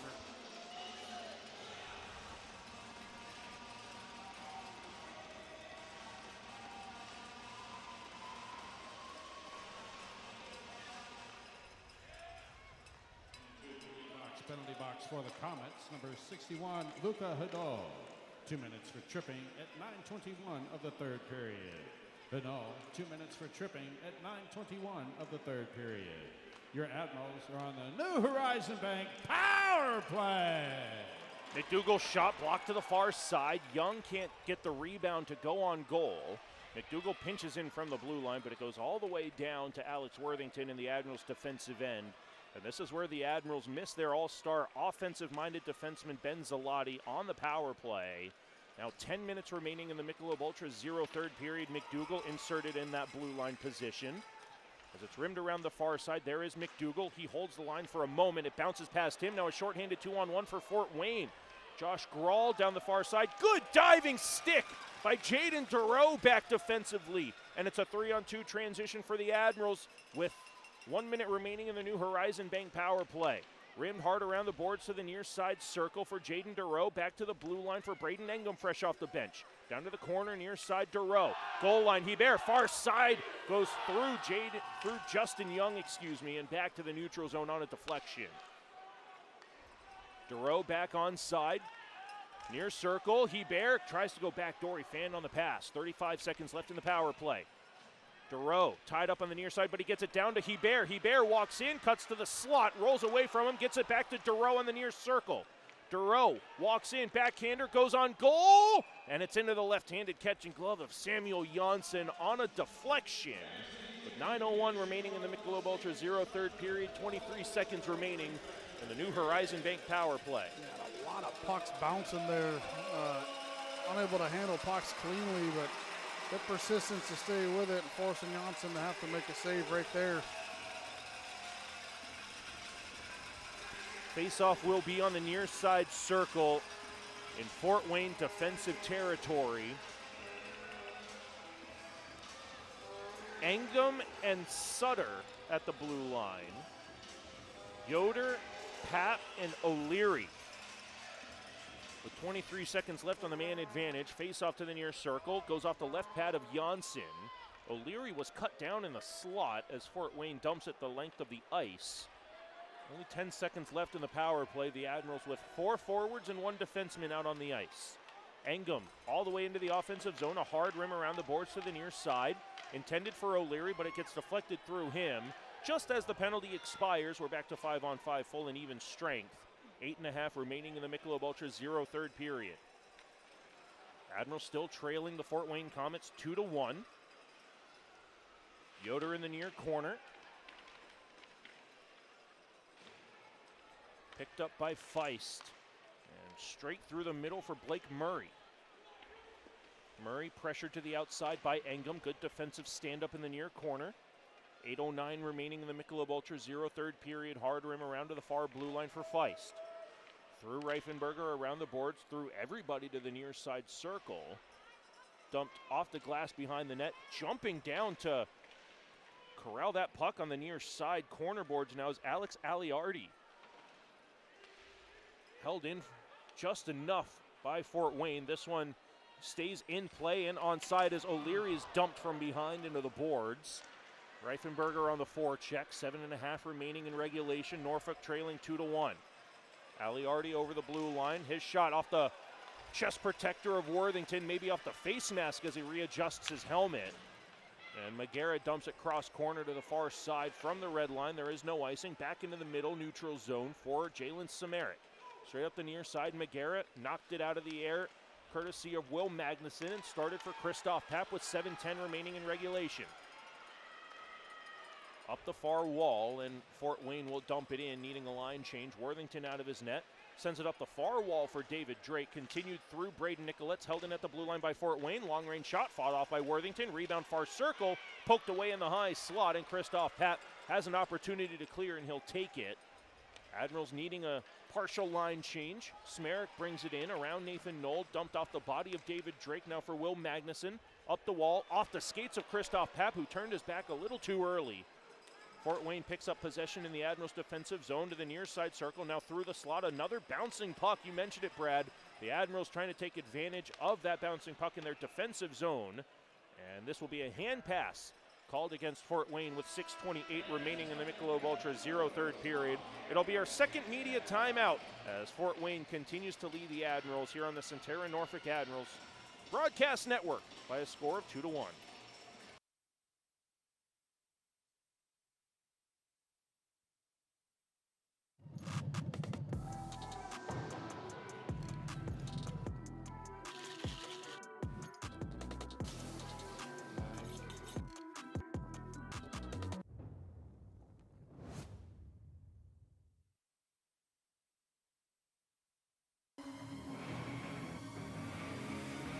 The Norfolk Admirals on WGNT 27.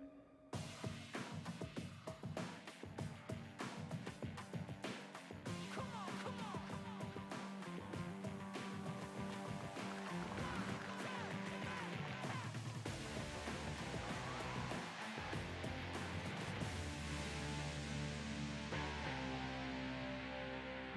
on!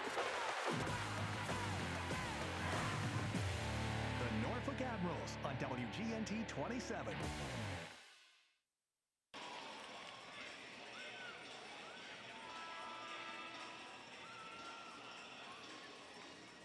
This Saturday is our Yorktown night. To celebrate, residents of York County can get 25% off their tickets for the night through our Yorktown resident discount offer.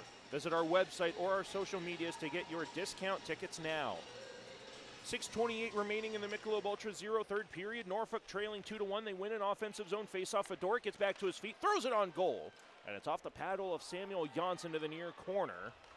Fort Wayne gets it to the neutral zone, over the offensive blue line, poked into Admiral territory, handled by Christoph Papp, now for Connor Fedoruk to catch it on the near side from Braden Engum, back to Engum in the slot of the Admirals defensive zone, and Florent dumps it right onto a Fort Wayne stick of Inamato, trying to dump it in cross corner.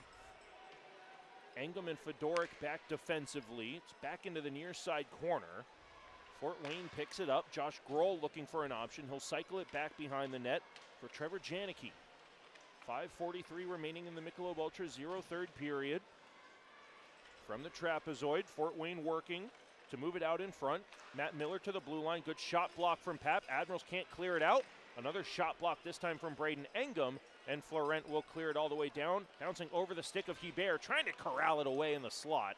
Picked up by Fort Wayne. They'll move it down the near side wall through Florent, but Magnuson sends it right back up the near wall for 94 in blue. He'll go to the bench, leaving it for Chase Yoder. Yoder from the far side circle, pressured hard from behind from Tutayev. It's dumped in on the delayed offside. Admirals tag up as Samarik moves it cross ice to the far side for Feist.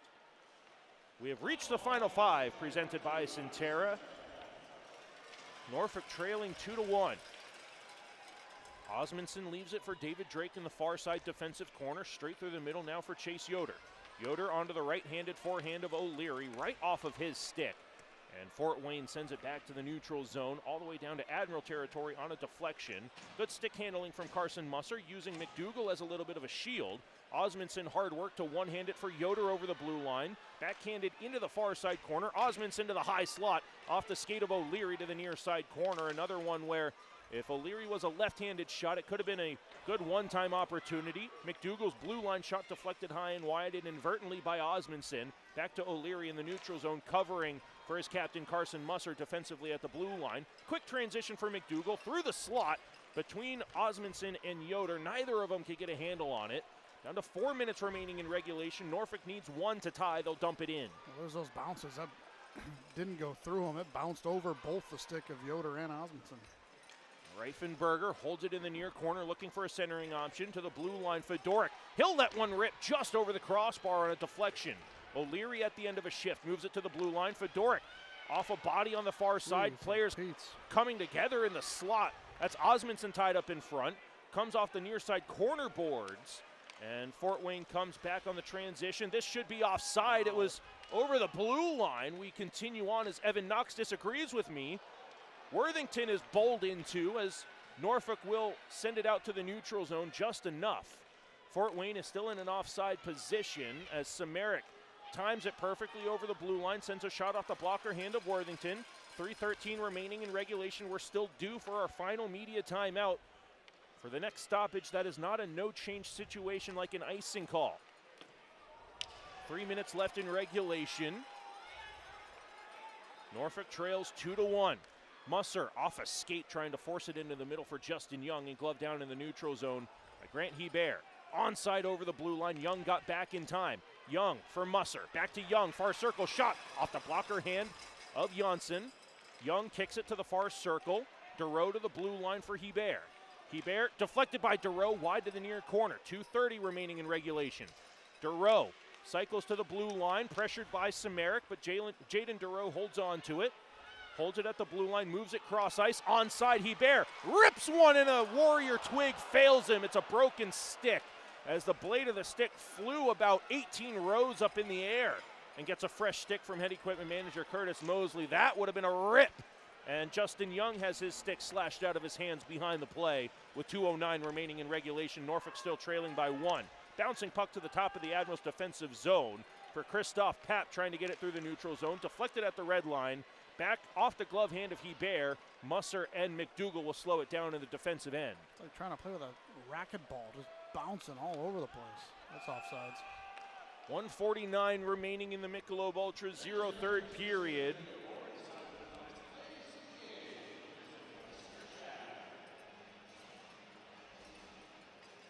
I thought we had one more media timeout left to go.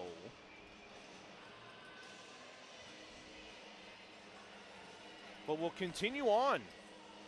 1:49 remaining in the Michelob Ultra 0 third period. So now we'll keep an eye on Alex Worthington to see when Jeff Carr wants to pull the goaltender. And now Norfolk will take their timeout. It's a neutral zone faceoff just outside of Fort Wayne's defensive end for this timeout called by the Admirals.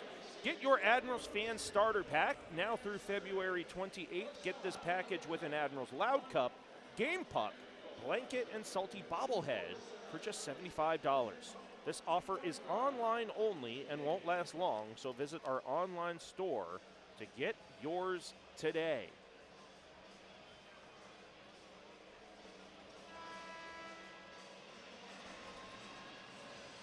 Osmondson, the lone goal scorer for the Admirals, a shorthanded goal for his 14th of the season, assisted by Chase Yoder at the 13:41 mark of period one.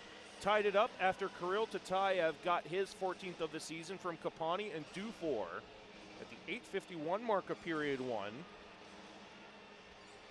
And then Grube getting one of the most fortuitous bounces we've ever seen handed out at this arena for either team. Bounced right out in front, nothing Worthington could do, and it was put into a wide open net back at the 15:45 mark of period number 2. Worthy's going to start in the net, Nick. Neutral zone face-off. Yaz, Yoder, O'Leary line. If you're going to get one, this is the line that's going to do it. You got to imagine as soon as they gain the zone, Worthy's going to make his way to the bench. Face-off just outside of the Fort Wayne defensive zone. Loose puck on the draw, picked up by Fort Wayne. 1:45 left in regulation. Norfolk trailing 2-1. They need one to tie. McDougal up the near wall for Yoder through the neutral zone. Worthington creeping to the bench. Thinks better of it. Now heads to the bench. It's into the left-handed catching glove of Samuel Janssen. It will be an offensive zone faceoff on the near side circle. Empty net for the Admirals. 1:31 remaining in regulation. Alex Worthington to the bench. 6-on-5 on the ice for the Admirals with the extra attacker. Face-offs, face-offs, face-offs. So in the draw here, if you don't, you got some puck hounds chasing that thing down, getting it on the forecheck, trying to force that turnover to get back to work on offense. Fort Wayne wins a defensive zone face-off. Right Osmondson hard on the work, earns it in the trapezoid. Backhanded up the near side for Chase Yoder. Yoder works it along the goal line for Osmondson. In Gretzky's office, he'll look for an option. To the near half wall, Jaden DeRoe's the extra attacker. Down into the corner, Chase Yoder walks to the circle, has DeRoe at the blue line. DeRoe to the near circle. Yoder walks in. Yoder fires! Save made by Janssen. Rebound all the way down the ice, wide of the net. It'll be a Sheraton Waterside icing called against Fort Wayne. Good shot from Yoder on the near side circle. Better save from Samuel Janssen. Well, a big part right there, Nick, and it almost paid off for the Admirals. They lost that face-off. And what do we say? You got puck hounds out there, and that was Osmondson behind the net, picked the pocket of the defender, and was able to maintain possession. The Admirals were able to set it up here as you see Yoder working towards the front of the net. Almost bounced on the stick of Jack O'Leary for the rebound. That was all of what you do when you lose the face-off. Now you got a fresh batch out there with Sutter, Hebert, Papin, Florent. Same thing, you lose it, you better be on it quick. Face-off win to the blue line. Engum, he'll move it along for Fedoruk with 1 minute remaining in regulation. Norfolk needs one to tie. Near circle, Pap out in front, it's deflected. Rebound far side, Sutter was there. It's still loose on the goal line. Referee on top of the net, and it'll be blown dead. Oh my goodness, Nick. I don't know how Andre Sutter missed that. We have to see almost the overhead replay of that one. The Admirals with 2 whacks at that puck. As here's a look from behind the net into the feet there. And what a right pad save by Janssen. Hebert just missed the initial one, and Sutter, highway robbery by Janssen. How about Andre Sutter being given the trust from head coach Jeff Carr, the rookie out here in his third ECHL game, the extra attacker. Pat Florentin-Hebert, the top line out, and at the blue line, it's another rookie of Braden Engum out with Connor Fedoric. A face-off win by Hebert, bounces off of Engum, back to the near side at the blue line, and it's a wide open net for Fort Wayne to get the insurance tally. Face-off was won, but another bouncing puck over the stick of Braden Engum with 40 seconds remaining in regulation. It's now a 3-1 lead for Fort Wayne. That's unfortunately the way the bounces have gone in this one, and that'll send 3,000 plus towards the exit here at Norfolk Scope. Another face-off win, like you said, and just a bounce that doesn't go the way of the Admirals, and that's an easy empty net 2-on-1 rush right there for this Fort Wayne team to ice this game with 40.6 seconds left.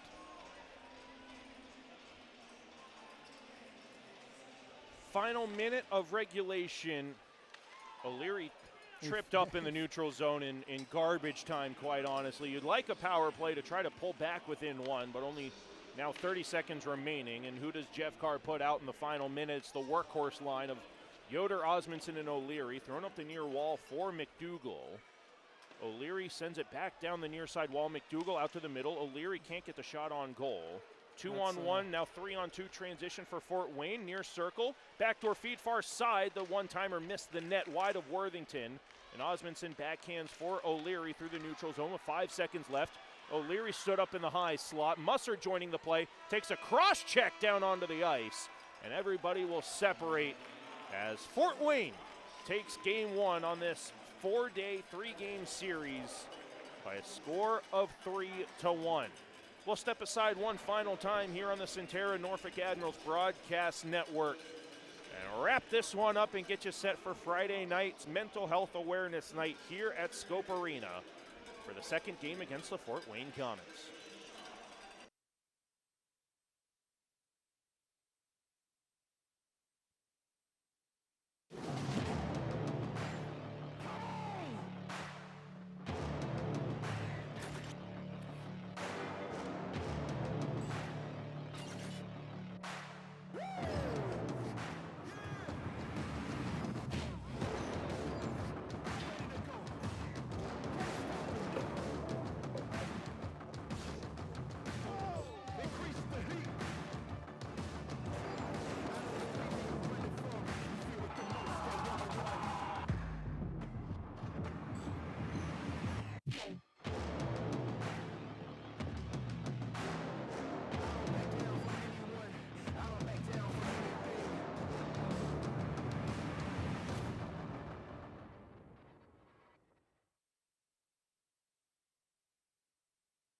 When you need medical care, ask Centera Medical Group first. From minor illnesses to more complex cases, our comprehensive care teams are available 24/7 to deliver the quality, personalized care you need when you need it most.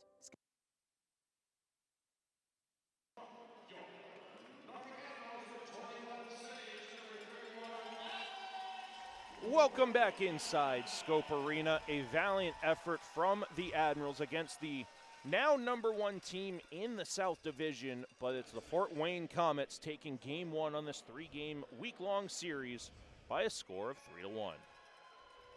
Welcome back inside the broadcast booth. Nick Gimbel alongside Brad Jones and producer Benjamin Draper off to our right, wrapping up tonight's first Wednesday home game of the season for the Admirals. They got the 2-1 series victory over the Greensboro Gargoyles last weekend, a 3-3, a quick turnaround for their first Wednesday home game. Really, really good effort for this Admirals team, Brad. Just one unfortunate bounce after another, and Fort Wayne was able to take advantage of their most fortuitous bounce for the game-winning goal on an empty net, basically, in that second period. Yeah, I mean, I think we liked the Admirals game all night long. There's nothing to really complain about. Hopefully Alex Worthington some confidence there. He had a really good first, 6 to 8 starts on the season, and then he kind of struggled along with the rest of the team in December. So it's good for him to, even though not getting the win, he played a good game, only 2 goals against, and he wasn't going to do anything about either of them that were scored on him there. But the effort was there from the team. The chances were there. I think obviously the bounce of the game-winning goal, it is what it is. But Janssen made some big saves when he was called upon late there, but also credit to Fort Wayne. We mentioned it there in the second period, but you even saw it after it was 3-1, that O'Leary chance in the slot, and what happened, right? He doesn't get the shot off because of sticks there. Fort Wayne very good defensively, protecting the middle of the ice in the house, not allowing those one-time plays right there. So you want to keep that same defensive 200-foot effort going into the weekend and look at some different ways offensively. How can we get pucks through? Because Fort Wayne's doing a good job at kind of almost like a boa constrictor, right? Constricting in around the house there, not giving a lot up in front of their own net. And credit to them in that area there. And this Admirals team, we know that the offense can be there. It's just a matter of whether the defensive side of the puck is taken care of. That was done tonight. Find a way to bring the offense along with that same defensive effort going into Friday. And while we're giving credit out, I do want to give credit to the Admirals assistant coach, CJ D'Alamonte. He's been here day in and day out working with Alex Worthington. He was under the weather over the last couple of games. That's why Christian Propp was backing up to Isaac Poulter. Worthington in much better health, and he got that extra work in over the last couple of days with CJ. That work really coming to fruition here. You mentioned it, the only 2 goals against of Alex Worthington, not his fault, and it's one of his lowest goals against games here in his young season. Yeah, and I think confidence is such a huge thing, and he was so good in that early part of the season, but he wasn't rewarded because there was no offense there. Every time he started, he was making 35, 40 saves a night, but we just weren't scoring goals to support the effort that we had in the net, and you saw a lot of the same even when Poulter was in the net, when the Admirals were giving up a ton of shots early in this season, and then kind of that confidence started to wane a little bit, and obviously the save percentage struggled with it, but he's a capable goaltender, and you always got to remember, you know, he's young. He's only a 2005 birth year, right? Like he could literally play for the Whalers this year at the junior level. Like he's still young enough to do that. So even more so, the confidence becomes such a big thing. Even more so with the younger guys, and the goalie position. Goalies always tend to take a longer time to develop, and you got to work through that stuff. And obviously, when Poltz came and he was here, he played a lot of games, and it gives a guy like Worthy to really hit a reset there in his game and work on those things with coaches like Coach Delamonte did to try to get him back on track. And now that Poltz is up in Manitoba, it's a chance for him to show the work that he's been putting in. Fort Wayne will take game 1 of this 3-game series by a score of 3-1. Brandon Osmondson, the lone goal scorer for the Admirals, a shorthanded tally assisted by Chase Yoder back in that first period. We'll be right back here Friday night. The teams will have a game day off tomorrow. They'll practice here at Scope Arena, but we'll be right back here on the Centera Norfolk Admirals Broadcast Network. It's another 7:05 p.m. puck drop here from Scope Arena for our Mental Health Awareness Night, and then make sure you come on out to our Saturday night game to conclude this series against the Fort Wayne Komets for our Yorktown night to see those specialty jerseys in action, and you can bid on those future game-worn jerseys for that Yorktown night now through February 22nd. For Brad Jones on my left and producer Benjamin Draper on my right, I'm Nick Gimbel saying so long and thank you for making us a part of your Wednesday night. The Fort Wayne Komets will take this game by a score of 3-1, but join us again Friday night for action here at Scope Arena for Game 2 between the Admirals and Komets. So long.